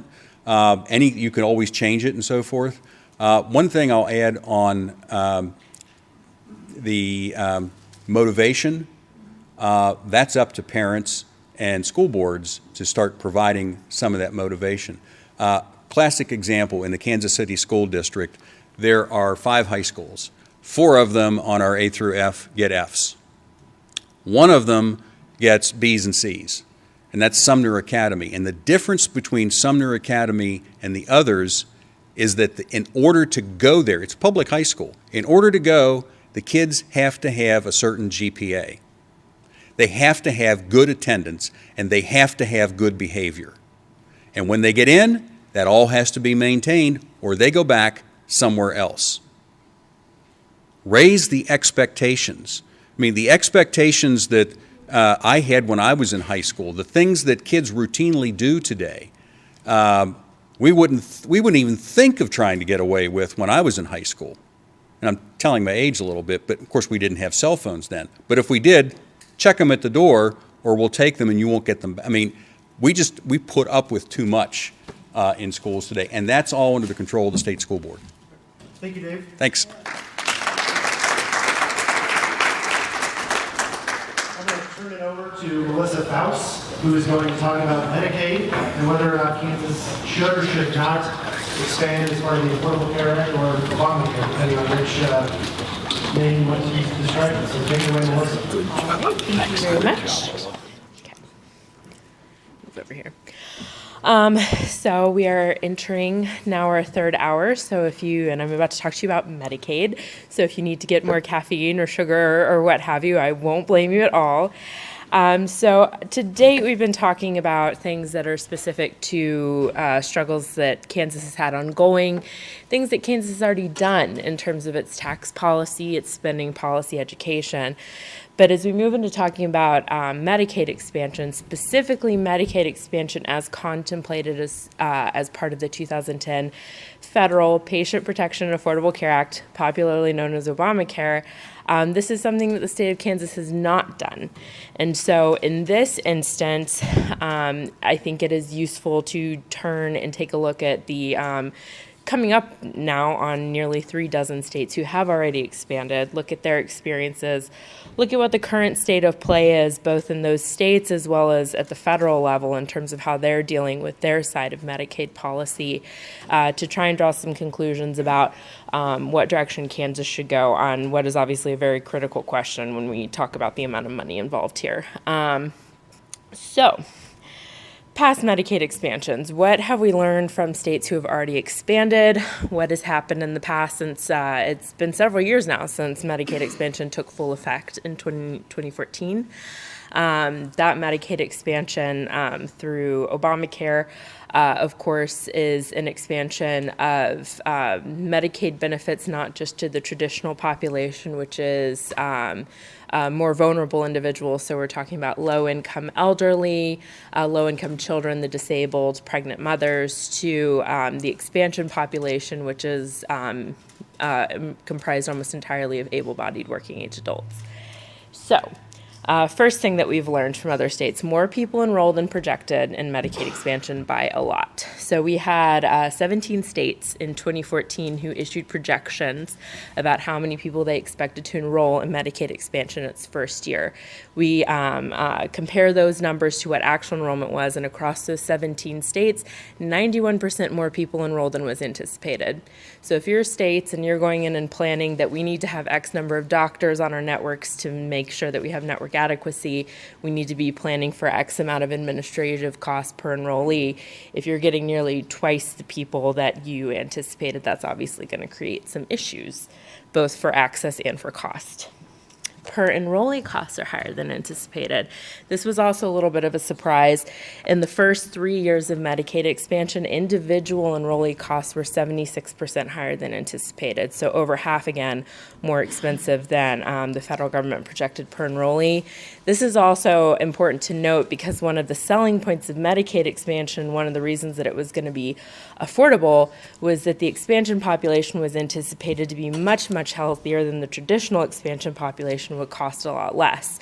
On aggregate, that's still true.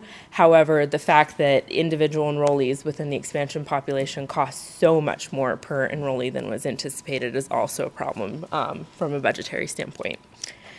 Access to healthcare providers is poor. This is actually something that predates Medicaid expansion, but has been exacerbated by Medicaid expansion. So back in 2013, so a year before the Medicaid expansion under Obamacare took effect, the Inspector General of the Federal Department of Health and Human Services decided to test network adequacy across states. Most states have moved from a fee-for-service model to an MCO model, managed care organization. That's what Kansas has now with CanCare. And so these managed care organizations contract with the state and basically administer Medicaid on behalf of states, but are private insurance companies. And they provide lists of providers, and they say, here's the network, here's how many providers we have who are able to take new Medicaid patients. So what the Inspector General's office at HHS did was take those lists of doctors who were supposed to be accepting new Medicaid patients and called and tried to schedule appointments for a new Medicaid patient with each of these offices. What they found in 2013 was only half of the doctors on those lists were actually available to take new patients. Wait times were extremely long.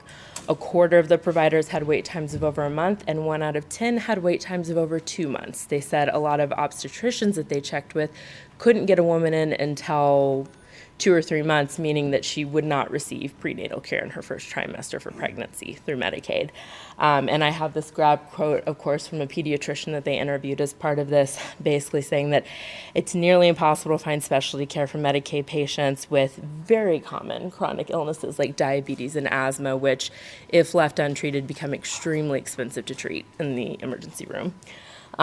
Those issues have continued to worsen since we expanded Medicaid to millions of additional enrollees without necessarily doing much of anything to try and increase that provider supply in those networks in terms of availability. So that's where you get situations like what we have in California, where you've got a large civil rights lawsuit against the state for providing substandard care in their Medicaid program, and a lot of that comes down to long wait times.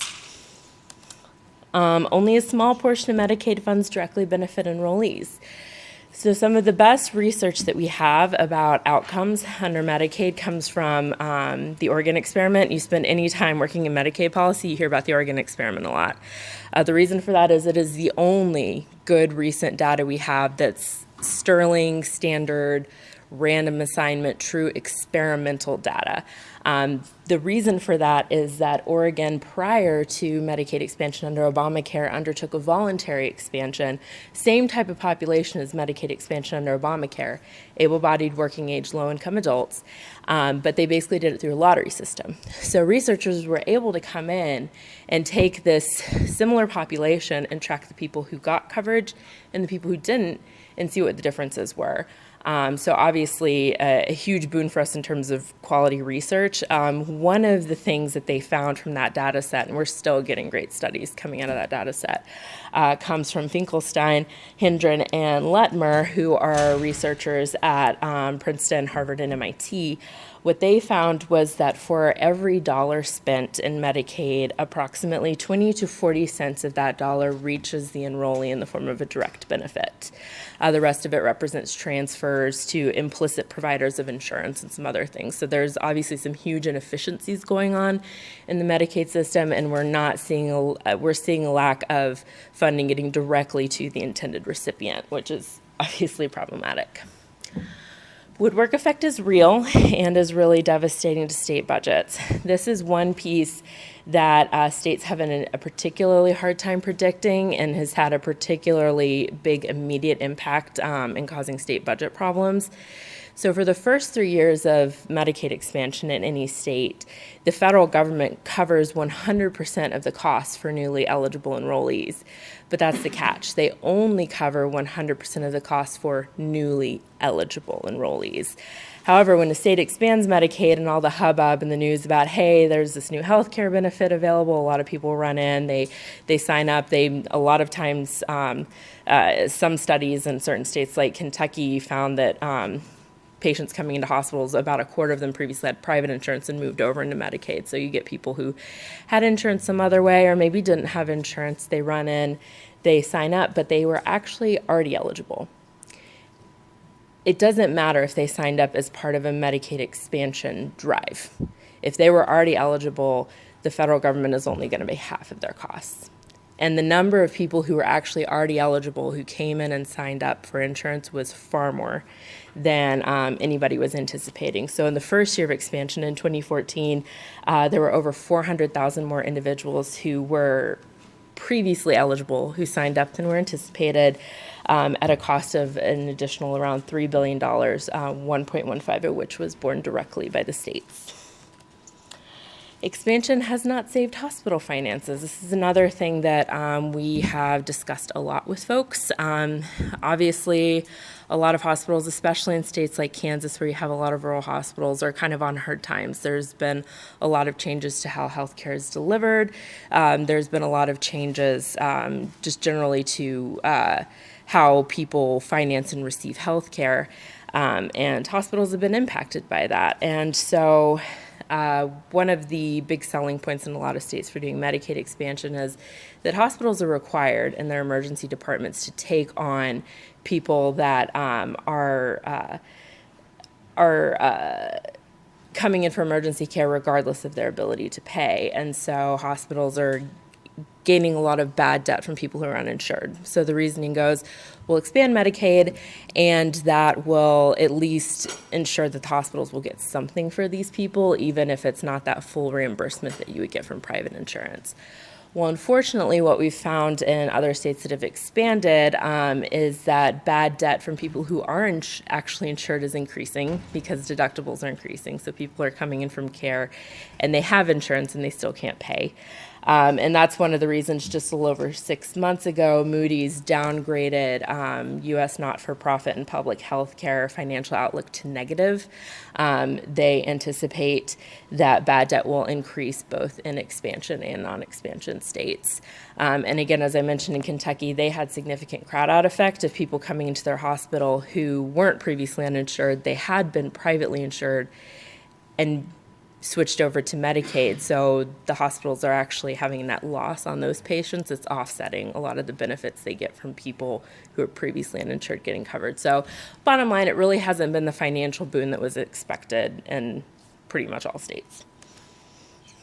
Expansion does prioritize the able-bodied over the traditional expansion population. This is another thing that has been argued a lot across states. I think it comes down to a question of just bad incentives in the way that funding for Medicaid expansion versus traditional Medicaid is set up. I don't think it's an ill intent sort of thing. It's just a matter of when you've got a population that the federal government is covering 90 to 100% of the costs for, and a population that the federal government's only covering about half of the costs for, that changes the calculation for states in terms of what they can or can't do with their budgets. So we have situations like we see in quite a few expansion states. They have thousands of people sitting on waiting lists who were already enrolled in Medicaid, were eligible under the traditional Medicaid program, and are on waiting lists for certain home or community-based services. Remain on those waiting lists even while at the same time coverage is getting expanded to able-bodied working age adults. And since 2014, at least 21,904 individuals have died while waiting on Medicaid waiting lists in expansion states. This is not a causal statement.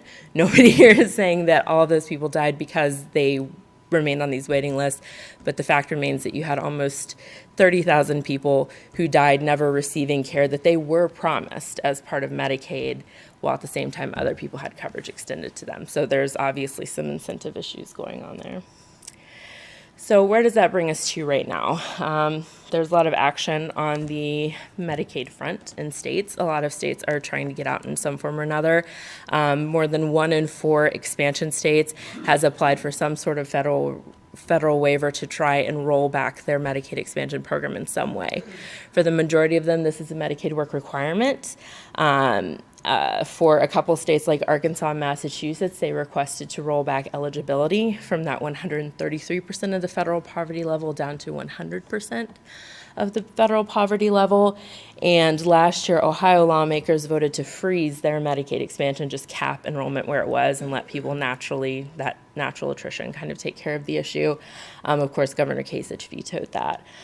Problem being that for all of these states who are now trying to find some way to ramp back their programs, once you expand Medicaid, you're beholden to all of these federal statutes governing what Medicaid expansion means under Obamacare.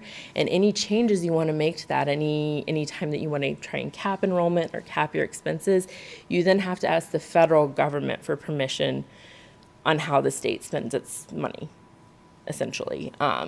So this is a situation that these states are running into. They've asked for permission to do all these things to try and bring their own state budgets under control and aren't getting those permissions granted because of statutory language within the ACA. And so that brings us to an unprecedented amount of state budgets are made up of federal dollars now, which creates some control issues for states over their own budgets. We have this nice black and white graph from back in 1996 where federal funds made up about 1 in every $4 distributed by the states. As of 2016, that had increased to approaching 1 in $3. And that growth is almost entirely Medicaid. And in fact, you guys just had a conversation about education funding. These things seem not related, but a lot of times when you're talking about funding issues, you got one pot that all this is coming out of. All of it affects each other.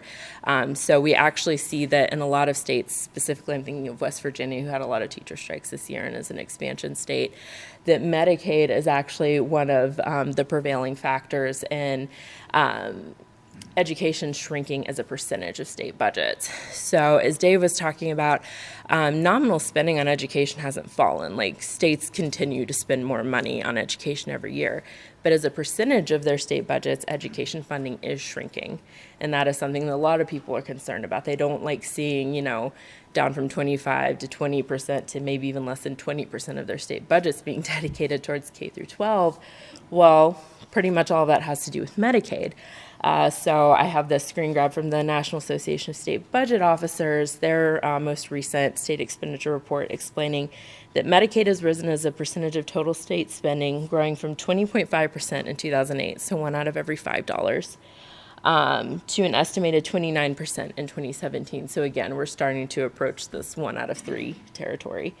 At the same time, elementary and secondary education has gone from 22% of total state spending to 19.4%.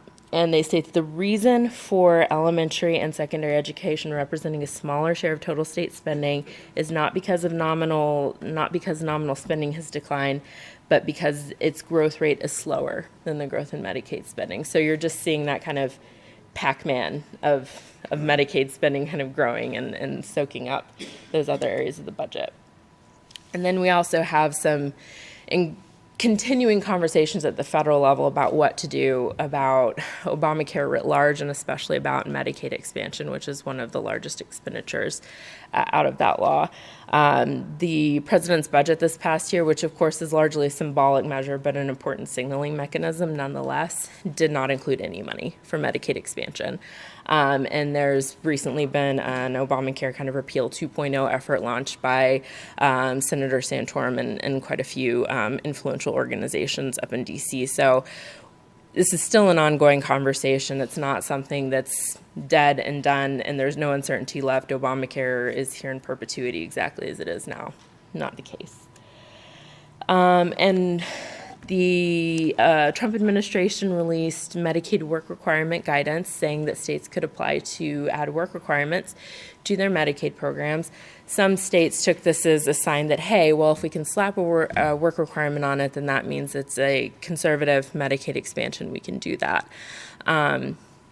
The fact of the matter is the Medicaid work requirement and work requirements in other programs like food stamps and cash welfare are designed to get people off of government dependency and back to self-sufficiency. So you don't want to get into a situation where you're expanding an entitlement in order to then apply a work requirement to try and draw people back off that entitlement. Don't expand it in the first place.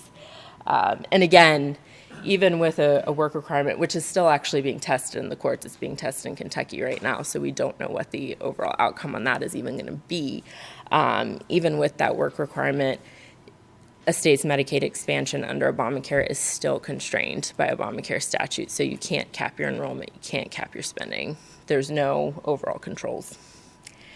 So future, talking about the direction that healthcare is going, and is Medicaid, and particularly Medicaid expansion as a vehicle for giving coverage to able-bodied working age people, really the best path forward. So I don't think this is going to be shocking to anybody, but mandatory federal spending is on an unsustainable path. So back in 1962, 1 in every 4 federal dollars was allocated to a mandatory program, meaning that the federal government didn't have any discretion. It was an existing program, and unless they changed the statute surrounding that program, they had to spend that money. Just 1 in 4 dollars back in 1962 were spent that way. By 2023, it'll be about 2 out of every $3 that the federal government spends. And that's obviously an issue for the federal government, something that they have to look at. But when they're looking at targets for that, your 3 big culprits for mandatory spending are Social Security, Medicare, and Medicaid. What is the most recent expansion of one of those 3 programs? Medicaid expansion under Obamacare. So if you think of sort of that last in, first out sort of situation, that's your most likely target if you're trying to find ways to decrease your mandatory spending. And make no mistake, the federal government will find a way to shift more costs to the states. You can be certain of one thing when it comes to federally and state shared programs. The federal government will find ways to shift costs back to the states. So the Kansas bill, along with a lot of other state bills to expand Medicaid, include safeguards saying that if federal funding falls below its promised 90% match rate, then our Medicaid expansion will just end. Well, beyond the logistical issues with actually doing that, if it were to happen, is the fact that the federal government is usually never so straightforward, is to just say, we're going to change statute, we're going to decrease our share. They find other ways to do it. One of the ways that they're looking at most closely is state and Medicaid provider taxes and fees. The federal government has always hated these. On a bipartisan basis, the Obama administration hated these. Biden called them a scam. The Bush administration hated these. This is something that they're always looking at, trying to find a way to see if they can clamp down on this. This is especially important for Kansas because for the last 2 years, the bills proposing Medicaid expansion in Kansas funded that expansion with a provider fee. So if that's how the federal government's going to crack down, then that's going to be an issue for the states. So healthcare rests on 4 pillars: access, choice, quality, and affordability. It's a pretty simple equation on paper, but obviously healthcare is extremely complex and is a unique mix of consumer desire and what people's personal goals for their own health is versus what is affordable, what is available, what is accessible. And it's a tough equation that relies on provider availability, the availability of new and innovative technologies, and a whole host of other factors that frankly are not contemplated as part of Medicaid expansion. Medicaid expansion is expanding coverage. It's not expanding care necessarily. As we discussed earlier, when it comes to network adequacy in terms of providers, wait times for doctor's appointments, all of those things, there are no guarantees as part of Medicaid to ensure any of those 4 pillars. And so while obviously there's a very vulnerable population that is not able-bodied or is not working age that currently relies on Medicaid, and we want to try and make it as efficient and cost-effective and quality as we can for those folks, there are probably other better solutions, hopefully market-based approaches to helping working-aged, able-bodied adults access healthcare at prices that they can afford and access quality healthcare at prices they can afford. There's a lot of innovations out there. Kansas is already really great on direct primary care, actually. As I was talking with James about earlier, passed a telemedicine bill this year too. So you guys are already doing a lot of great things on this front to actually do what you need to do in terms of making sure that the path is clear for innovation, for competition, for increased providers, and you just want to keep going down that road. One great resource to look at is through the Mercatus Center at George Mason University, which is an economic research center. They released actually their 2nd edition just last week of their Healthcare Openness and Access Project, HOPE for short.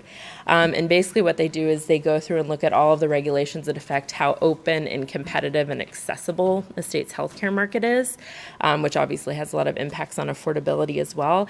And they rank the states. So it's a really great way to kind of get a snapshot of what Kansas is doing well, what areas it could probably stand to improve. So as you can see, doing really great on provider regulation, probably has some work to do on, that's cut off, but pharmaceutical access and medical liability. So there's a lot of state-based things that Kansas can do without having to rely on the federal government or contemplate a massive increase in federal deficit spending to actually make its healthcare market more competitive and more affordable for folks. So that kind of brings me to the end of my presentation. But if there was anything that kind of piqued your interest or that you had a question about or wanted me to expand on, happy to answer any questions.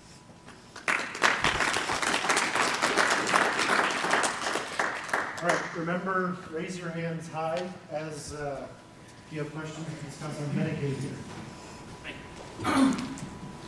Hi, I'm Jack Ayers, not a candidate, but thank you very much for all your information. It's very helpful. I had a question on the slide regarding hospital finances. So really appreciate explaining, and I understand that expansion versus non-expansion doesn't really have an effect on the change or on the amount of bad debt in the hospital. But I guess what's your take on why that bad debt is increasing? And I'm kind of thinking back in my mind about St. Francis and Topeka, Independence Hospital. Hospitals that are closed kind of due to those issues. Kind of wondered what is your take on why that still goes up? I think there's a combination of factors going on. I think prior to the Affordable Care Act, we were seeing increases in bad debt through low-income individuals who were uninsured, who were using the emergency department as their primary access point for healthcare, and that had to do with underlying issues that have caused a lot of medical cost inflation in our country. The U.S. spends more per capita on healthcare costs than any other country in the developed world, and a lot of that has to do with medical inflation. population, having to do with the way that our third-party payer system is set up, what have you. And so prior to ACA, you just had a lot of folks who were uninsured and were going into the emergency department and incurring like these really inflated healthcare costs for stuff that would have been much less expensive through a primary care provider or something like that. And then post-ACA, we're actually seeing a shift, which is one of the things the Moody's report talks about, and where the bad debt is coming from. It's not coming as much from people who are uninsured, although there's a pretty sizable population, even in expansion states, that remains uninsured. We're actually seeing an increase in bad debt from middle-income families who are insured, and that has to do with the increase in co-pays and high deductibles with Obamacare plans. So it's kind of a mixture. It's changed over time, and we're just kind of seeing a shift in where the primary sources of that bad debt are coming from, but a lot of it just has to do with the underlying issues with our healthcare system that have caused prices to be inflated so much in the first place.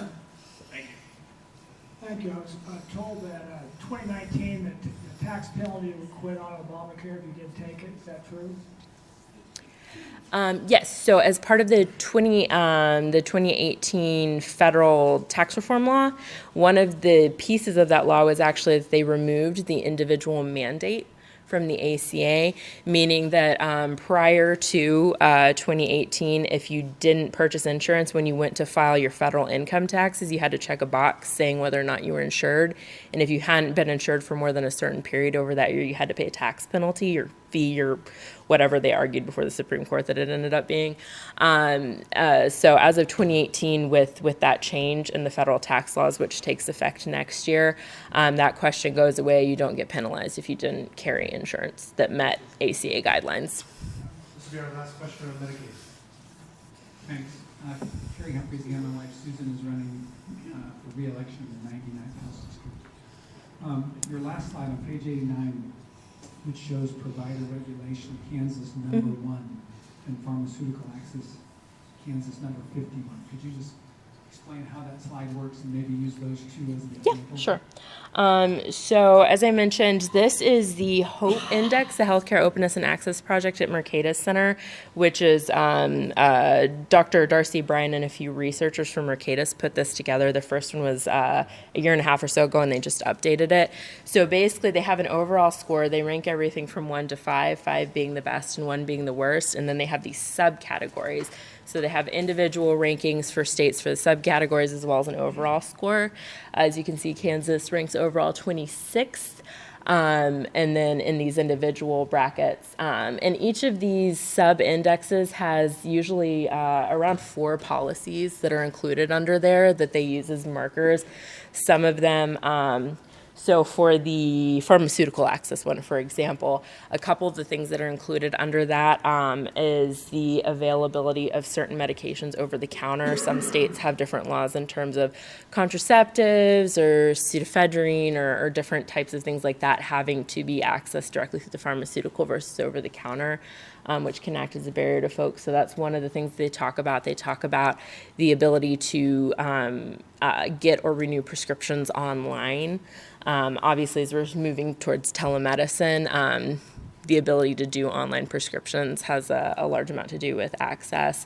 Whereas provider regulations, the provider regulation thing includes things like in certain states, medical businesses are required to be owned by a person who's a licensed medical provider. And so obviously that kind of limits how you can organize your business if you have a licensed person own it, rather than having maybe a person who specializes in business own the business and hire a licensed medical professional to work in it. So things like that kind of, and then of course, that also ties into occupational regulation as well. So that's kind of scope of practice concern. So each of those individual indices have kind of 3 or 4 policies that they use to rank that, which is available and is bracketed out in their larger study that they released. Thank you very much, Melissa. Mm-hmm.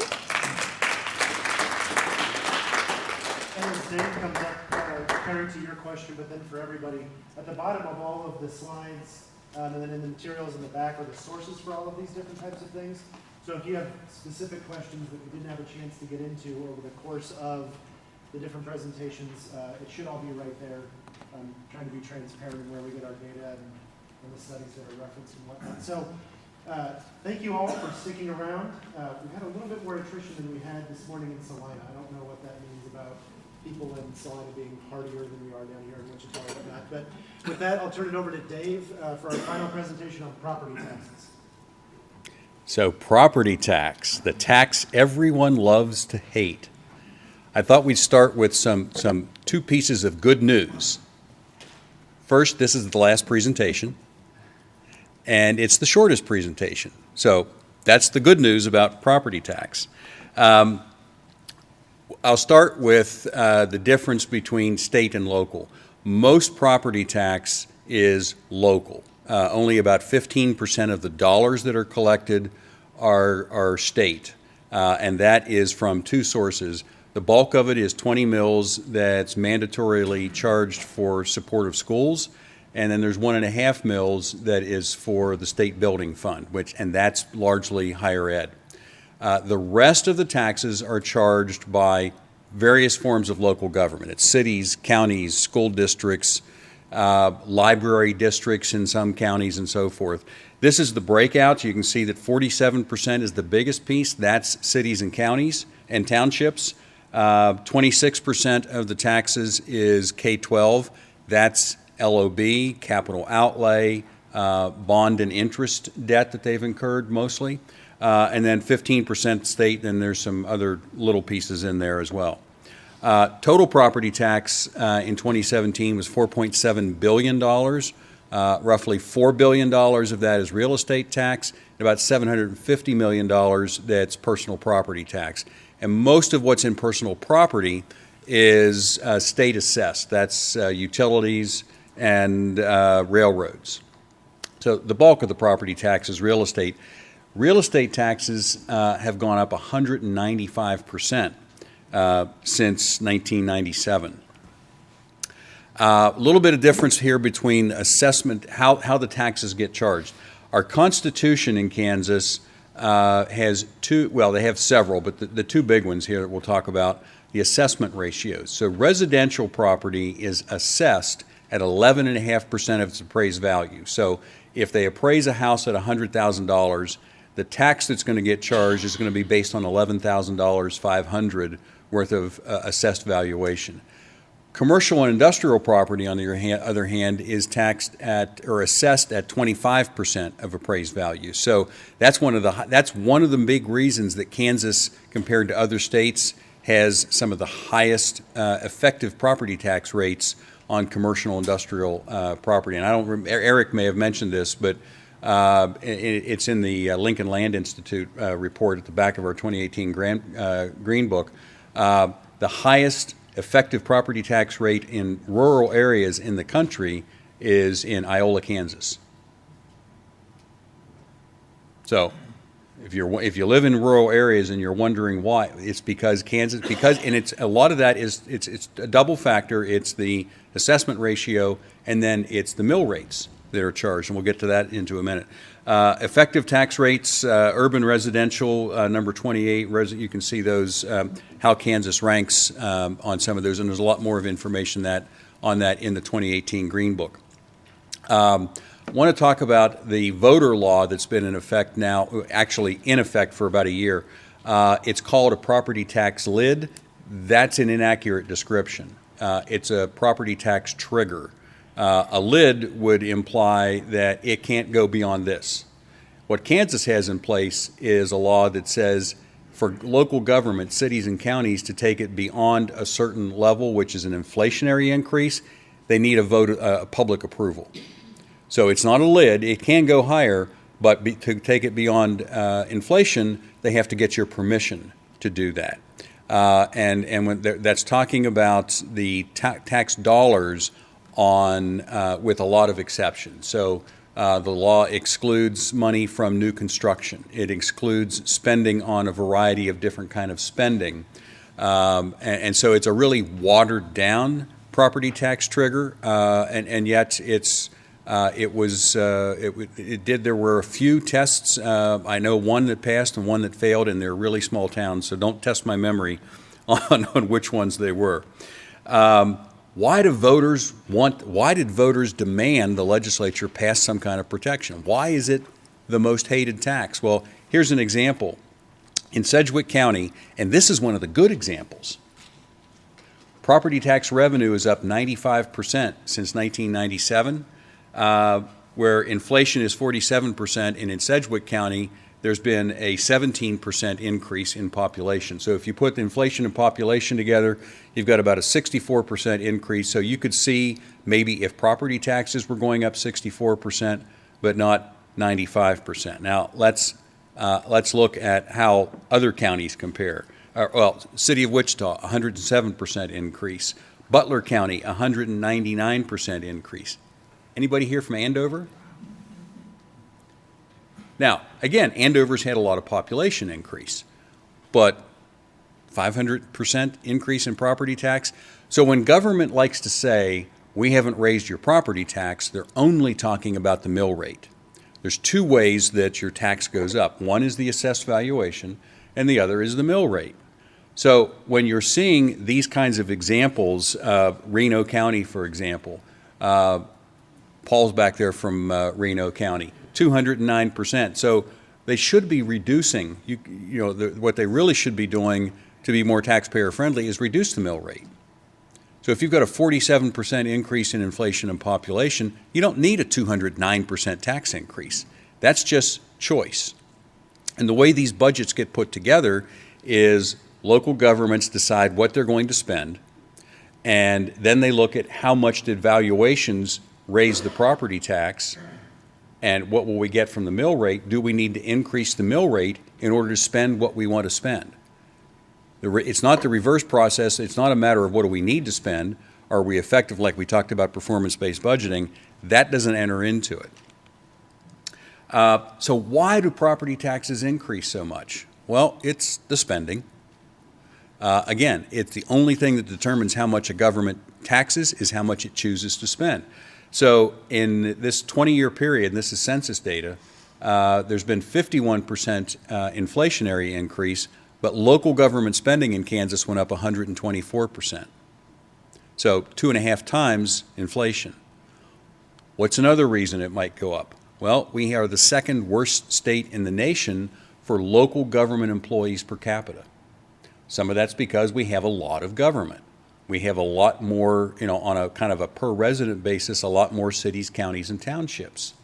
We also have a lot of other types of government. We have a lot of government employees. At the national average per capita, Kansas would have 38,000 fewer local government employees if we were at the national average of local government employees per capita. So those spending increases and a lot of local government employees, that's why your property taxes are so high. And I told you this would be the shortest presentation of the day, and that's it.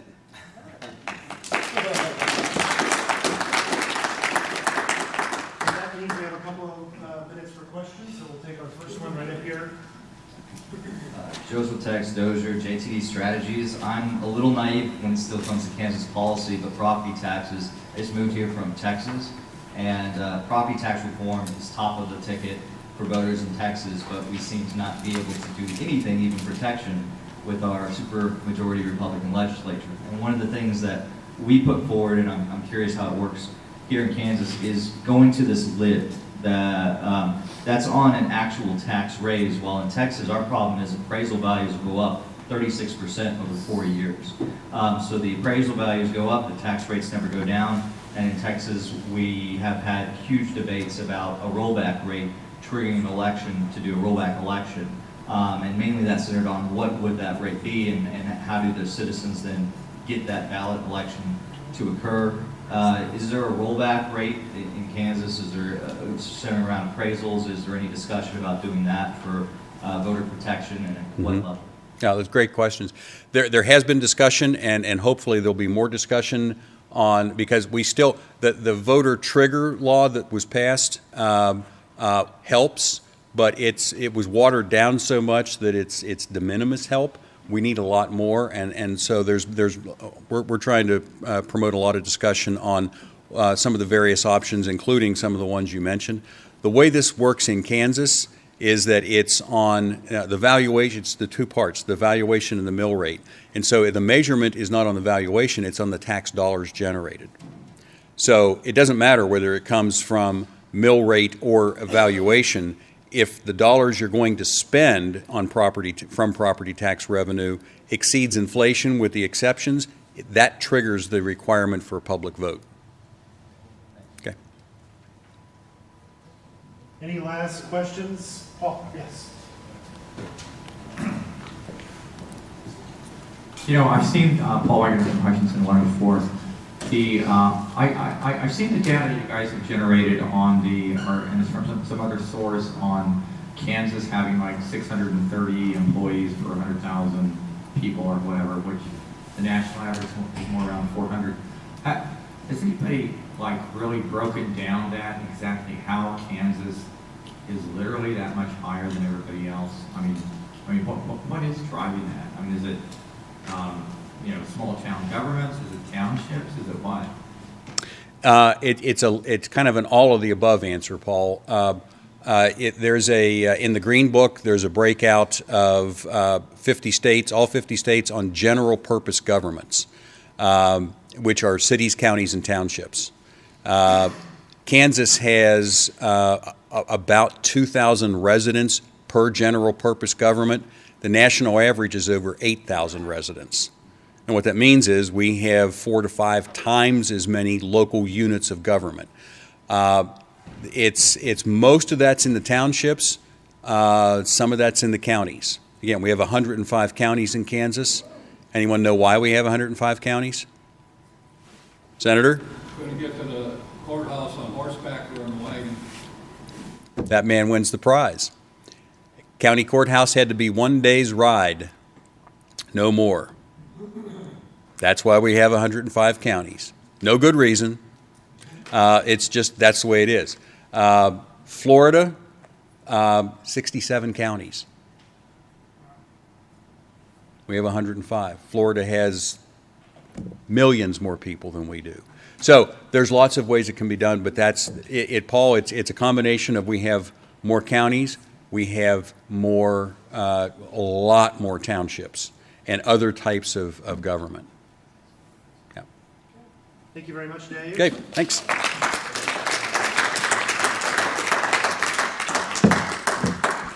And thank you to everyone for sticking around, grinding it out with us. Hopefully you've left or will leave shortly with a better understanding of the issues, whether you agree with KPI or the chamber or anybody else. Hopefully you've been challenged in some of your thinking. You've been given a resource to ask better questions. One of the last slides is where you can find some of those additional resources. In the back, again, we have publications that have been referenced throughout from us, the chamber. Walt Chappell's here this evening. He brought something that's also available at the back table. This is an opportunity for us, regardless of what the constraints are on the data. If it's good or bad, it's the data that we have available, and we can't make decisions about what we should do as priorities for this state without having that available. So thank you very, very much for coming today, or this evening rather. Thanks for grinding it out to the end with us. Have a good evening, and we will talk to you soon.